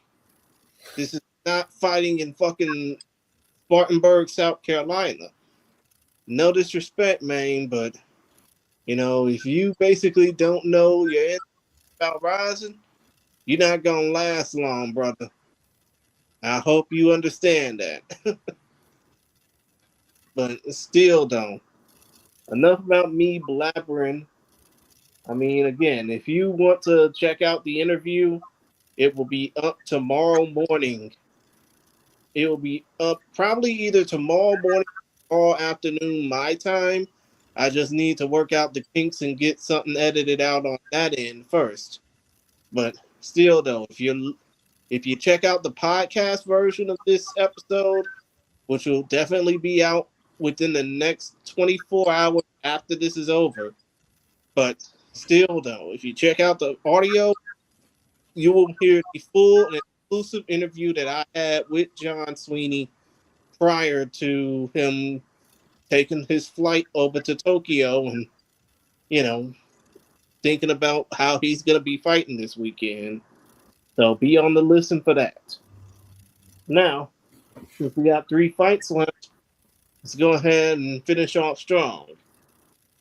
First of all, when it comes down to the fight between Tony the Wildman Laramie and Takaki Soya. And I'm just pulling things up here. Soya is 13-7-1, representing the black belt Japan, Matsudo Chiba, Japan, 31 years of age, born October 15, 1994. He is 4-3 inside the RIZIN ring, but his most recent fight was a knockout loss to Alibek Gadzhamatov at Super RIZIN 4. He, of course, has a 2-fight stint against John Dodson, losing in bare knuckle, but getting his lick back in MMA at Otoko Matsuri back on May 4th, 2015. 2025. Not 2015, damn it. But still, though, his opponent, Tony the Wildman Laramie, 11-3 overall, Windsor, Ontario, Canada, is where he hails from. Representing Maximum Training Center, he is the brother of UFC veteran TJ Laramie. 27 years of age, born January 6, 1999. He is also a pro boxer, but as far as MMA goes, dude's a knockout artist. As in, 6 of his 11 wins are by way of knockout. He's currently 2-1 inside the RIZIN ring after becoming the BTC flyweight champion. But unfortunately for him, both of his wins and his loss as well have come by way of unanimous decision. So I ask you, Dean, when it comes down to this particular fight, you know, this basically might be a toss-up, but do you see Laramie possibly getting his first finish here? I'm gonna pick Laramie to win, but by decision. I don't know if he's gonna get his first finish. Soya's really tough. He took some heavy shots from Dodson in the stand-up fight. Mm-hmm. And he was actually able to execute some takedowns that led him to victory in the MMA rematch. So he showed how well-rounded he is. Laramie is one of the shorter flyweights out there at 5'3" or 160 centimeters. He can wrestle well out in the open, which is nice to see, especially in a ring that you don't always have to like NFL style charge someone into the fence to take them down, that you can actually execute some good wrestling or some good judo. So I do like to see that. He can strike well. He seems to be a little bit more of a technical striker where he defends with the other hand when he's striking with one hand. So I like the striking of Laramie a little bit better. On his socials, he's promised relentless forward pressure. So it'll be probably a good stand-up fight. Soya will have the big reach advantage. If he uses his kicks well, he could maybe give Laramie some trouble. But I think Laramie's going to defend that lunging lead hook that Soya does pretty well, because he's pretty defensively sound. Both fighters like to use the knees and the kicks on the ground well. I feel like Yuki Ito was able to knock Laramie down a couple times in their fight near the end, which kind of maybe stole the fight for him, but that was still a pretty close fight. If things had gone a little bit different, he might be still undefeated in RIZIN. So I think if Takaki Soya has like a low output fight like usual, I think Laramie can totally steal this decision from him. I see. And speaking of Canadians, his fellow Canadian Taylor Lang, who is currently 2-1 in professional mixed martial arts. He is from Barrie, Barrie, Ontario, Canada. He is saying, hey, Taylor's going to destroy this guy, eh?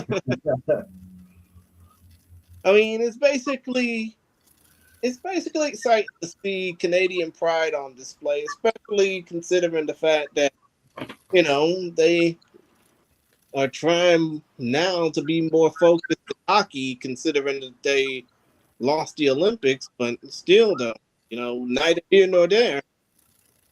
I mean, hopefully a Canadian team wins the Stanley Cup, but as far as fighting goes, I can definitely see somebody like Taylor Lang potentially being on a future RIZIN card. I mean, at least that's the goal for him. But as far as this fight goes, RIZIN Zone, you probably have no idea what the hell I'm talking about. So let's just go ahead and go back to this particular fight. Who do you see winning?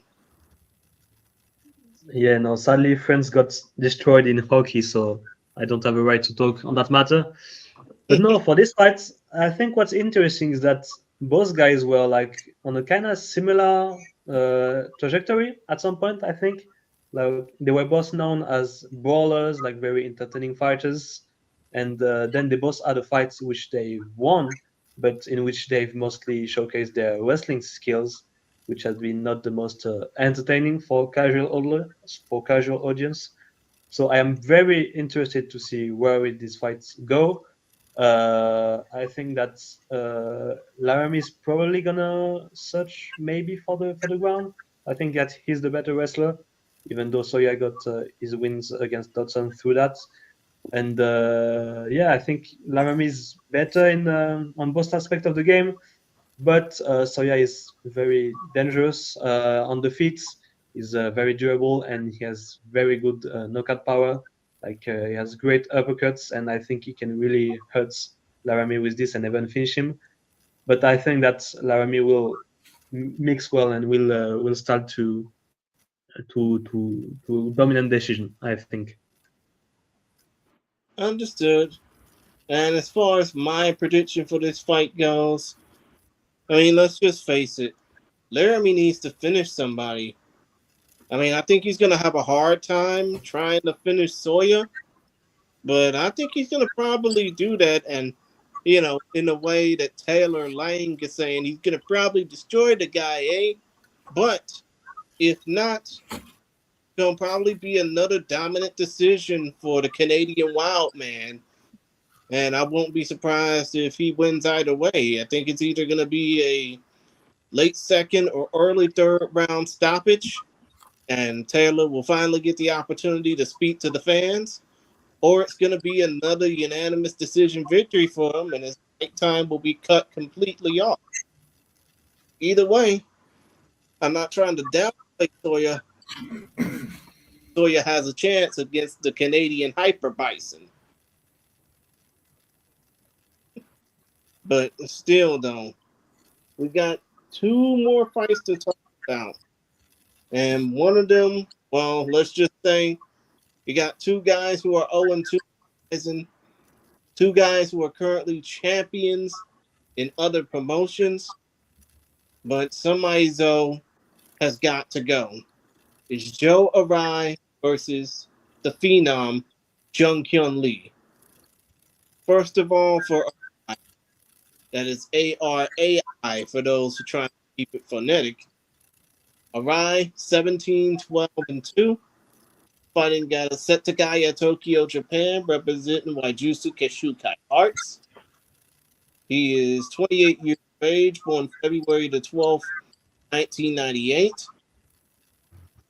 Out of his 17 wins, 12 of those wins are by way of finish.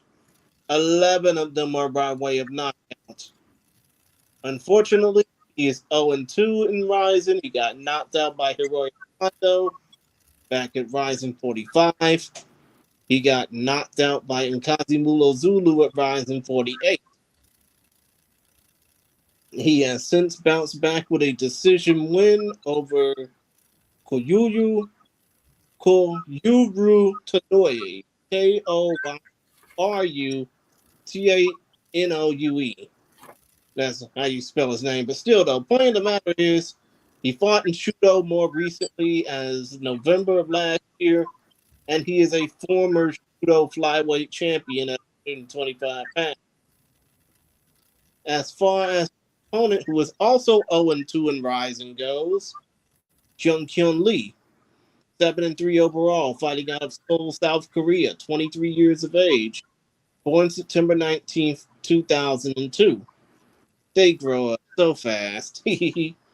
But still, though, he's 7-0 in Road FC. He's the current reigning Road FC flyweight champion, oh, by the way. But much like his opponent, he also took back-to-back ass whoopings in RIZIN.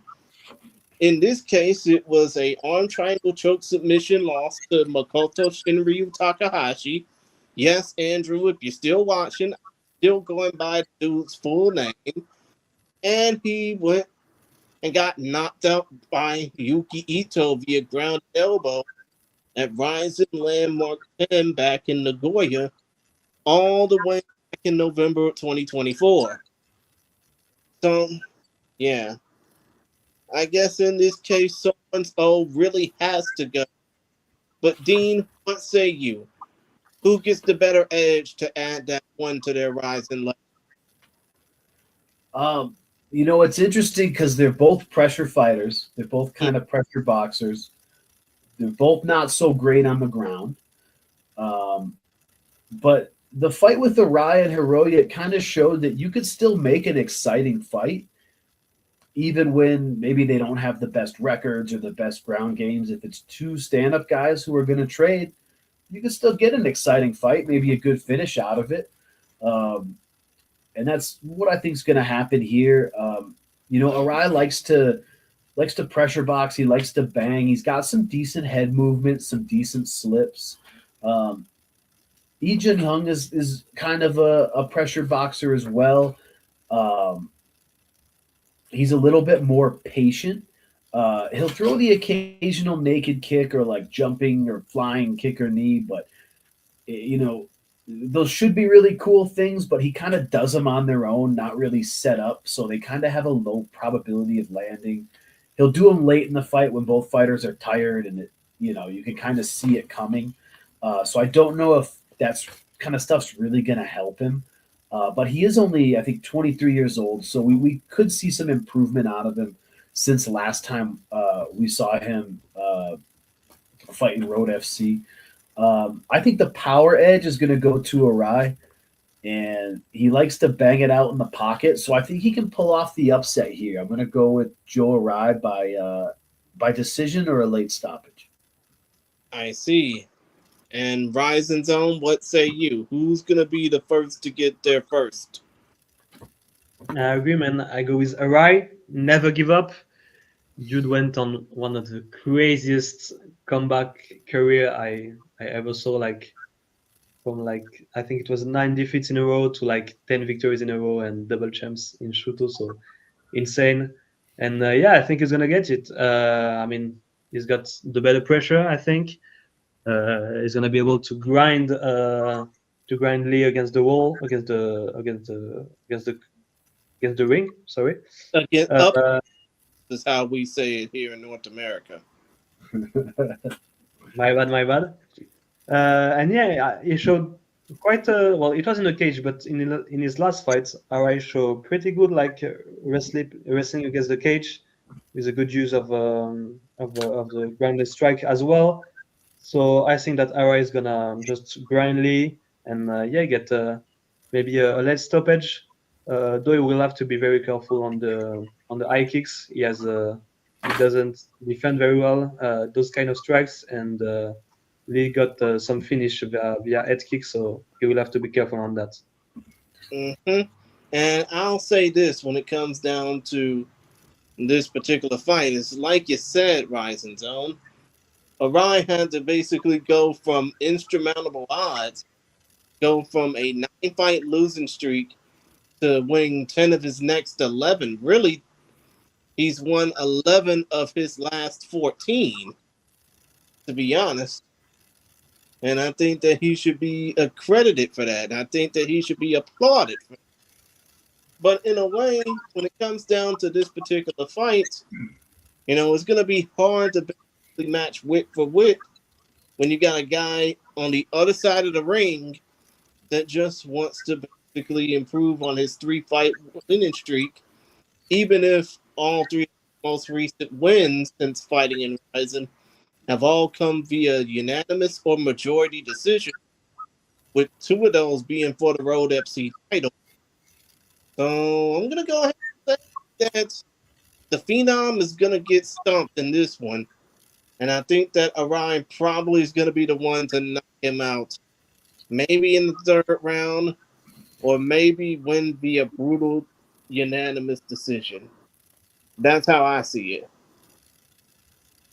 But other than that, I think Arai is going to probably win this fight, and he'll just continue the legend of the fact that this dude went from a 9-fight losing streak to a 10-fight winning streak, and any way to go but up, No, any way to go but up. Still though.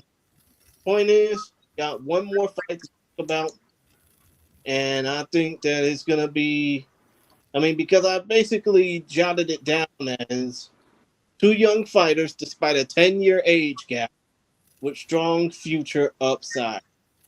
Are we seeing the future of women's MMA out of Asia? In that case, it's Noeru, no Narita, Me Lee. A bit of the particulars on Narita. 3-2 overall, but she is also 17 years of age. Like, she can legally drive a car, but she's not legally old enough to go to a nightclub. Anyways, she's 17 years old, born May the 21st in the year 2008. Representing Abe Ane Combat Club out of Tokyo by way of Kanagawa, Japan. She is currently 1-1 inside the RIZIN ring or cage, losing to Moeri Suda, beating Misaki Suta. No relation, of course. Other than that, she's 2-1 in Shudo. So that says a lot. But still, though, her most recent fight was the submission win over Misaki Suta at RIZIN Landmark 12 back in November. Her opponent, Bomi Lee, 27 years of age, born January 2nd, 1999, fighting out of Sanguk District, Arisan, Cheonji, South Korea. She is 315 pounds.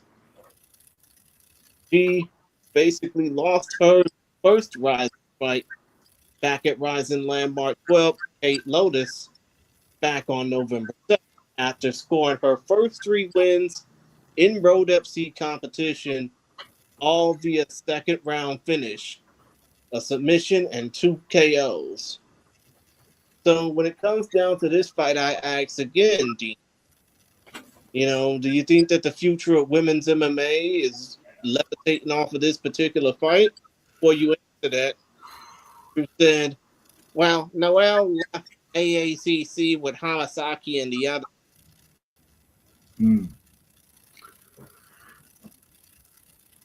But still, though, do you think that the future of JMMA or Asian MMA is basically building off of this fight?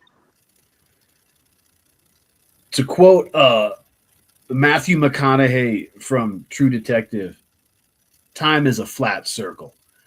And we're going to see the same bullshit that has always worked in low-level women's MMA. We're going to see a freaking headlock throw takedown probably. I hate that works. I hate that that's still a thing. Ibomi is actually from Ansong, Gyeonggi-do, which is where I used to, the same province, Gyeonggi province, where I used to live. So I'll cheer for her, but it's known for its beautiful canals. It's not really known for its MMA scene. I don't even know. I couldn't tell you like a single gym I've ever seen there.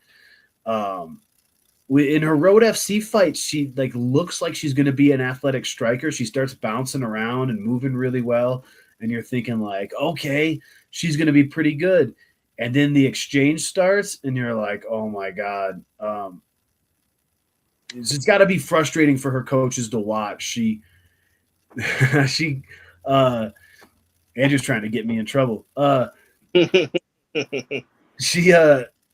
She changes stance mid-combo, like changes her footwork stance mid-combo, and I don't think she means to do that on purpose. I do like that she goes to the body mid-combo, but she's all gas and no brakes. We saw that in her fight with Kate Lotus, that she just got touched up and didn't really have, the defensive prowess. She gives as good as she gets. She'll take it to just keep throwing and brawling, which can make for a very exciting fight. But just got to frustrate her coaches that her striking is kind of untechnical, but she has the heart to just keep throwing with both hands. In the clinch, she's very physically strong. Even when her opponent has double underhooks, she'll still block the hip and do that like hip block takedown with double overhooks or even the head throw. So, she may just kind of handle Noelle in the clinch. Noelle's 0-1 against Korean fighters. She lost to Park So-young in a very kind of brawly fight. If that same kind of style fight plays out, that favors Lee even more than it did Park. So she's going to lose the exact same way if she fights that way. She's young, so she could be making improvements if she's improving her striking or if she can get a takedown. She has a good blast double, which can help. But the problem is in a ring versus in a cage, your butt can kind of go between the ropes. Remember how Crow Cop would like torque his butt out of the ropes and get his hips out of the range of play so you couldn't take him down? Same kind of thing. If it's in a cage, she probably has a chance to win the fight. In the ring, I don't know. She's going to have to tie up in the clinch, and she might just get thrashed to the ground. She could definitely hit an armbar off her back. That's kind of her outside chance to win this one. She likes the armbar. She'll give up position to go for it. But if she doesn't get it, at least Lee is kind of positionally sound. She'll take the mount. She'll take the back to do the ground and pound. She throws elbows on the ground, which I like because it doesn't take a lot of sacrificing your balance or posture to just kind of throw a quick elbow. So I like that that Lee does that. But I just don't think Noelle has – I don't think she has the skills to exploit Lee's like footwork issues or her defensive issues on the feet the way Kate Lotus did, or control the fight from a distance. She has to really take her down to have success. And in the ring, that's going to be difficult. So I'm going to take Ibomi by unanimous decision. I see, especially considering the fact that, like you said, Noeru is basically 0-1 against Korean fighters. You know, we have not seen her power pass against Korean opposition yet. So it would be a welcome opportunity for her to do that in this fight. Now, RIZIN Zone, what say you? Do you think that 17-year-old Noeru Narita could possibly become the future JMMA? I mean, you never know, and 17, of course, very young, a lot of time to achieve this, but apart from substantial improvements, which are quite unlikely, I don't think she's winning these fights. I mean, I completely agree with Dean.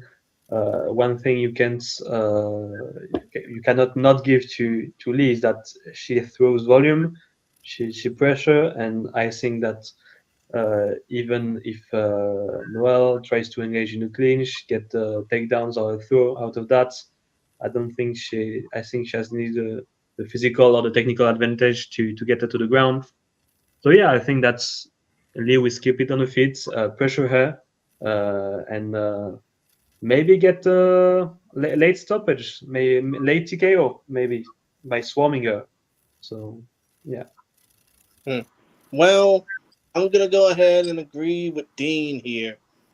I just think when it comes down, and I'm going to paraphrase Matthew McConaughey from Dazed and Confused in this case, but it's like every time I get older, these fighters just keep getting younger and more dangerous. It's not like same age thing, but still though, point of the matter, you know, Noelle, like we agreed, she's only 17. She's only going to get young. No, she's only going to get more older, more experienced, and possibly more of a. But as of right now, she's going to have to go through growing pains. And if one of those growing pains happens to be being a 500 fighter in your teens, then so be it. Because I think that in this case, Bomi Lee is going to probably win via second round finish, just as she done her 3 Korean opponents beforehand. I mean, yeah, it might be a little bit different to see Bomi Lee get a win in a ring as a circular cage, like how it is in FC. But, you know, you gotta give the future soldiers the toughest test before they get put out to future battles, you know? And I think that Narita is definitely going to be realizing that real quick. So, yeah, give me Bomi Lee with the second round finish. But other than that, we've gotten done with all 12 of these fights in record time. But now, 3 questions to ask to both of you. First of all, when it comes down to RIZIN's 2025, considering the fact that this is the first preview show for us doing this RIZIN stuff in 2026, what were some of your better moments for RIZIN of the last year from your point of view, and do you think that some of them could be replicated for 2026? Dean, you first. Ooh, put me on the spot. I think RIZIN's free agency has gotten pretty good. Looking forward to the next landmark show. They're bringing free agents from different countries in. Patchy mix in this time. Maybe RIZIN's going to be a spot where someone's looking to renegotiate with UFC. This could be a place they could go to get an offer. Whereas before that used to be like BELLATOR, PFL as those number twos to help, competitively drive that contract value up. Maybe now RIZIN can do it for some of the lighter fighters. They've established some champions.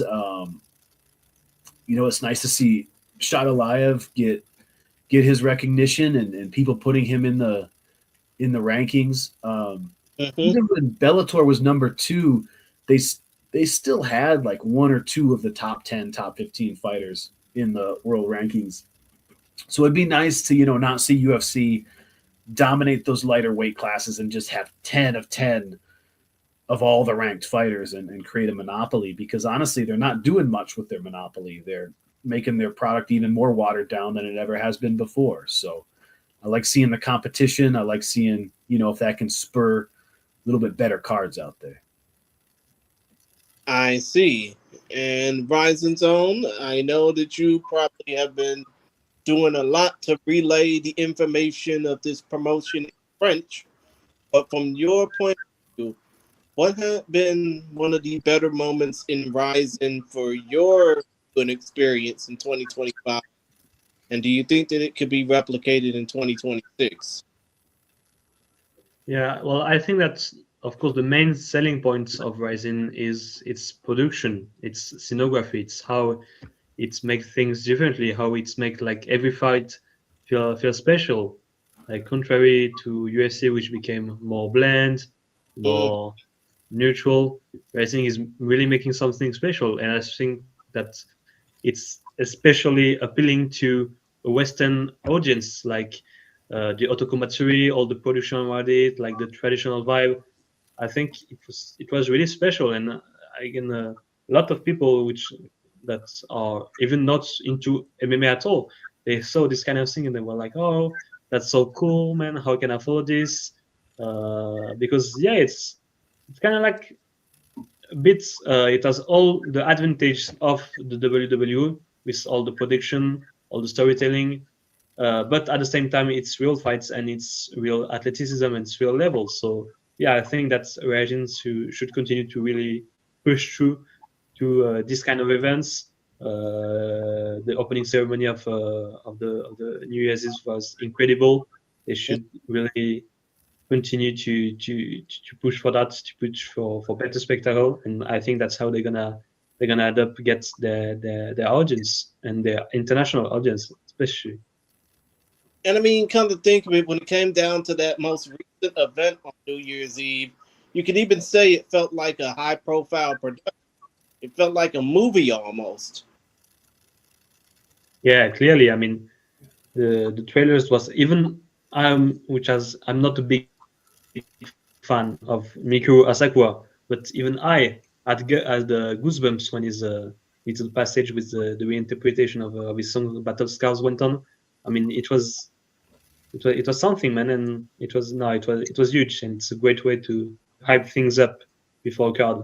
And it's a shame that RIZIN is the only one to propose this kind of thing. Well, I basically say it like this.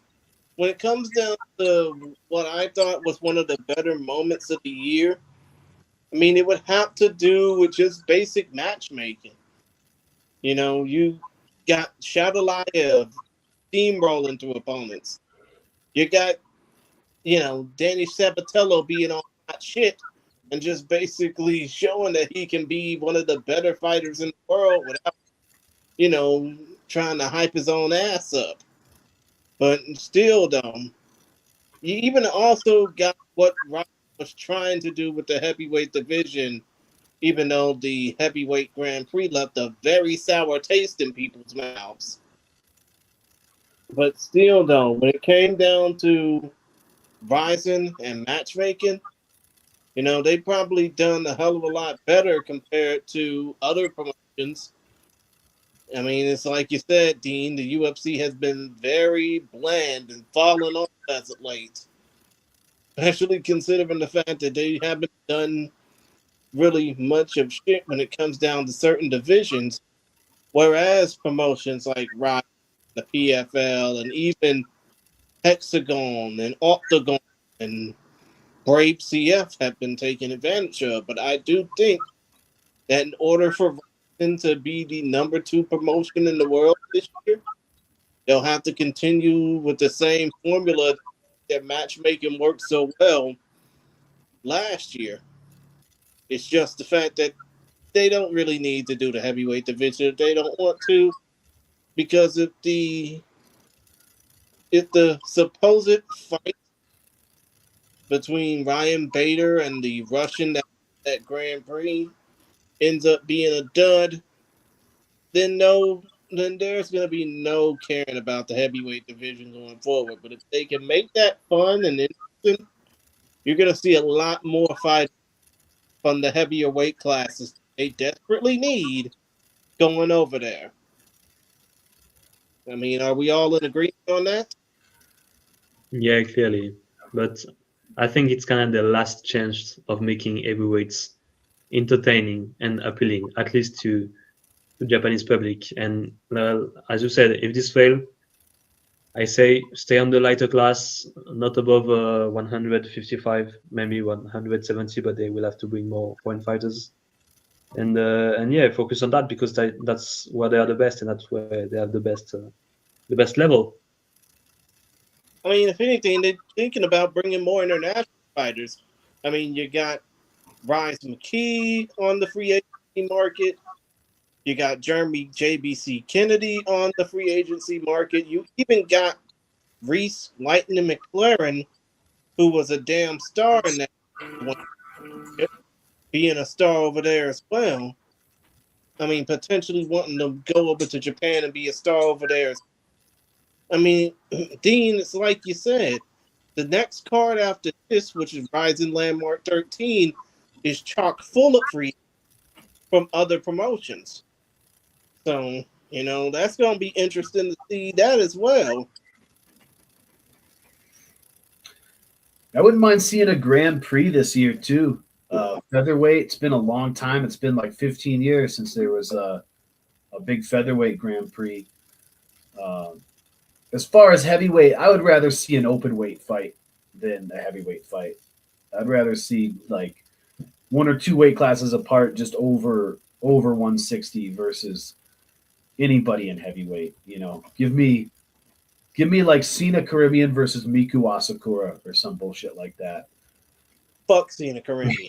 Just something that we can like get behind and have some sort of strong emotion to, as opposed to just 2 plotting big guys eating up 15 minutes. Yeah, basically just running around like King Kong. Well, actually not running around, but slowly plotting like King Kong and Godzilla. I get what you mean, Dean. But with that, I just gotta ask 2 more questions. First of all, what are the 3 fights that you're gonna be looking forward to for RIZIN 52? And second, what are the 3 things you hope to see at RIZIN in 2026? Dean, you first. Number one thing, I'm hoping to see a Grand Prix. They're just so cool. The 2 fights in one night on New Year's, always exciting.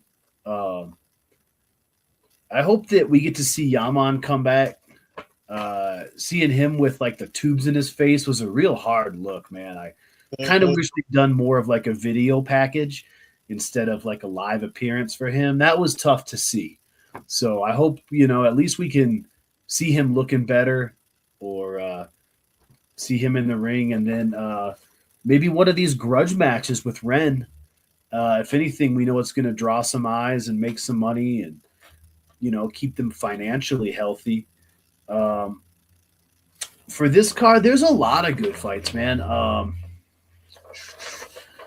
I think that the three I'm looking forward to the most, I actually really like watching the Little Giant fight. I didn't predict her to win, but I'll still be pulling for. I'm excited to see the debut of Kazuki Aimoto. I want to see if he's the real deal. And that match with Victor Kolesnik is a real stiff test. That's going to be a good litmus test to let us know if he can hang at that level. And then, of course, Killer Gustavo and Saku Jr. It's gonna be a real throwback. I'm excited to see the crowd go crazy for that one. I see. And RIZIN Zone, what say you? What are the 3 fights you're looking forward to for RIZIN 52? And what are the 3 things you're looking forward to for RIZIN in 2026? For RIZIN 52, all the fights are great, but the one I'm waiting for the most, it's Ito versus Mota for the crazy striking battle. It's Aimoto versus Kolesnik because I think that Aimoto, he's a special character. He has a persona, and he's only 25. I think he can become really, really special. He has not really delinquents, but the wild character, kind of Mikuro like that. I think can really draw a big public on his side, and if he can win by another blistering knockout, I think it can become something huge. And of course, main event Akimoto Patchy mix for it's a huge fight, one of the bigger fights in Japanese MMA. And for the 2026, of course, Man return. Grand Prix would be huge, and I'm really looking forward to another international event. I'm not getting my hopes up. We're not gonna see something in Paris, in Europe, or in the United States. Seems very unlikely. But maybe something else in Central Asia. Or in South Korea. The event was great, and with all the success that Black Combat is having, I think there's really big opportunities to do there. I see. Well, I'll say 3 fights I'm looking forward to, at least on this particular card. Obviously, is the co-main event and the main event. Gustavo versus Sakuraba and Akimoto versus Mix. But also, what I'm looking forward to is, I want to see if Old Man Tokoro still got what it takes to win a fight. And I want to see what he does against Shinosuke Kashimura. Now, as far as I have to read things for 2026, my little wish list for RIZIN, for one, I think I would like to see them, introduce some more fighters into the weight class they got. Not so much introduce new divisions, but introduce more fighters into the weight class they got, be it foreign or domestic. Because if they want to be the highest promotion in the world, they have to rely on fighters from outside of their usual comfort zone to boost things up. Number 2, I think that when it comes down to potential events and production, they may not be able to do a fight card in the U.S., especially considering how fucked up things are right now in the United States and around the world. They probably might not be able to do a fight card in some parts of the world either, especially considering the chaos. But I do think that if they continue to up their production, to up their quality game, to get Daisuke Sato to keep doing those VTRs, we probably might see more out of them. But still, though, all I think I would need to see them to do is, continue with the production. And the third thing is, do everything you can to see. No, actually, no. Do everything you can to keep things going. Not keep things going the way they should, but, you know, try and do everything you can to be number two.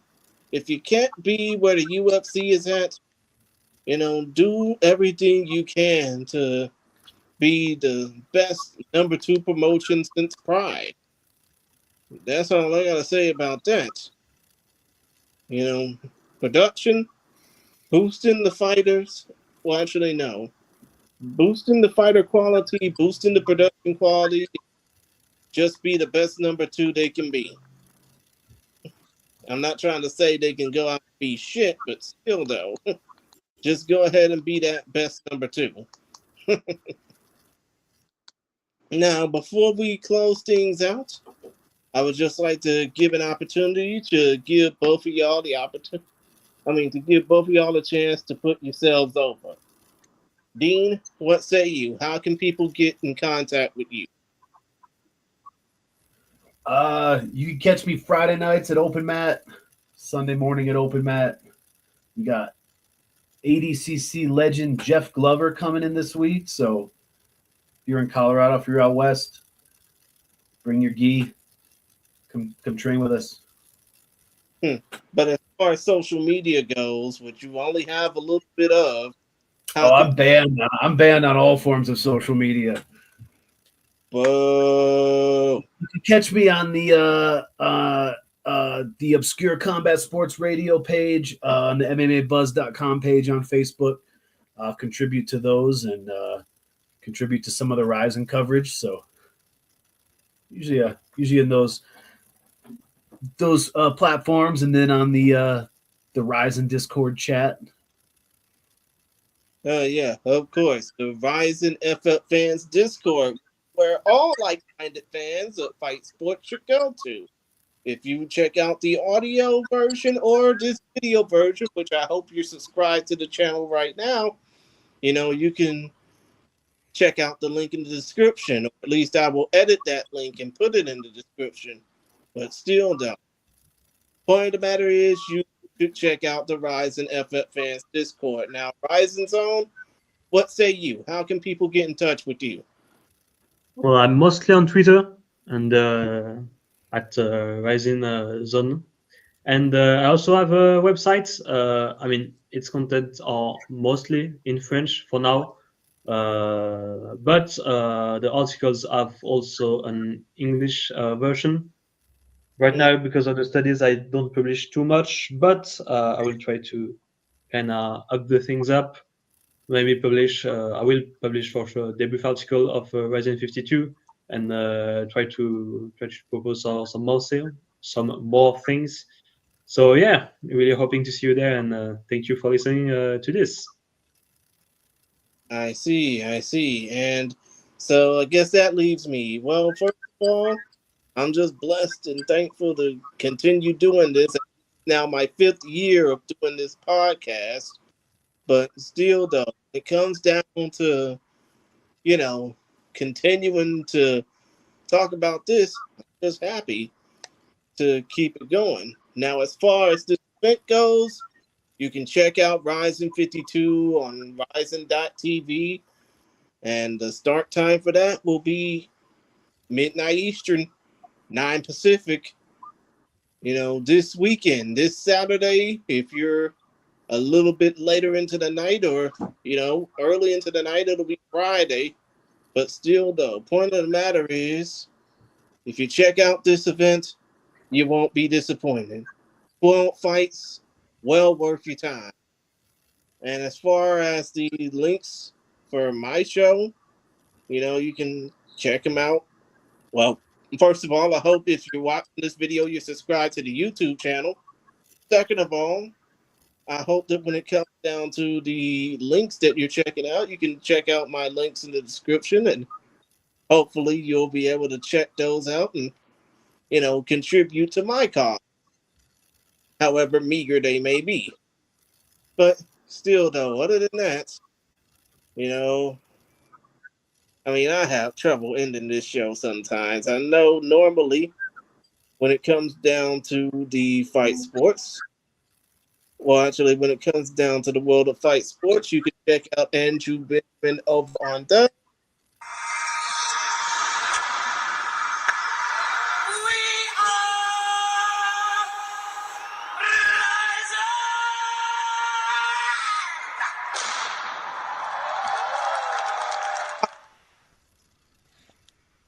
and surely he'll have all some. I mean, surely he'll have all of the best highlights that he can put out, and some of the best analysis that he can put over.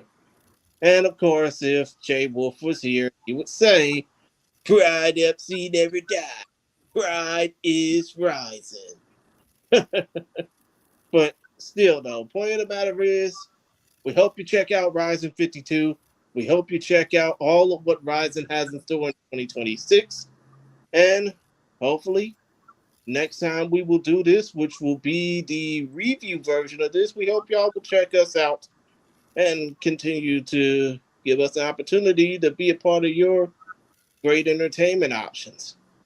Hopefully, I mean, it may not get us put over by the flimsy ass World MMA Awards who keep awarding the same 3 people and the same promotions over and over again, but hey, as long as we continue to get a boost, hopefully we'll get put over, and hopefully we will give y'all some good content in tenfold. But other than that, Dean, you got anything else to say before I shut this down? No, it's been great, fellas. Yeah, I look forward to watching the show and seeing how wrong we were on our picks on the recap. Mm-hmm. And RIZIN Tone, anything else to say? No, I think everything's been said. And yeah, I can't wait, man. I can't wait for this. It's gonna be huge. All right. Well, other than that, that's about it from us for now. We thank y'all for listening to this podcast, and we hope you join us as we check out RIZIN 52 this weekend. But hopefully next time, we hope you'll see what we have in store, see how wrong we were in our review picks. But other than that, please subscribe to the YouTube channel. Please check us out on Linktree.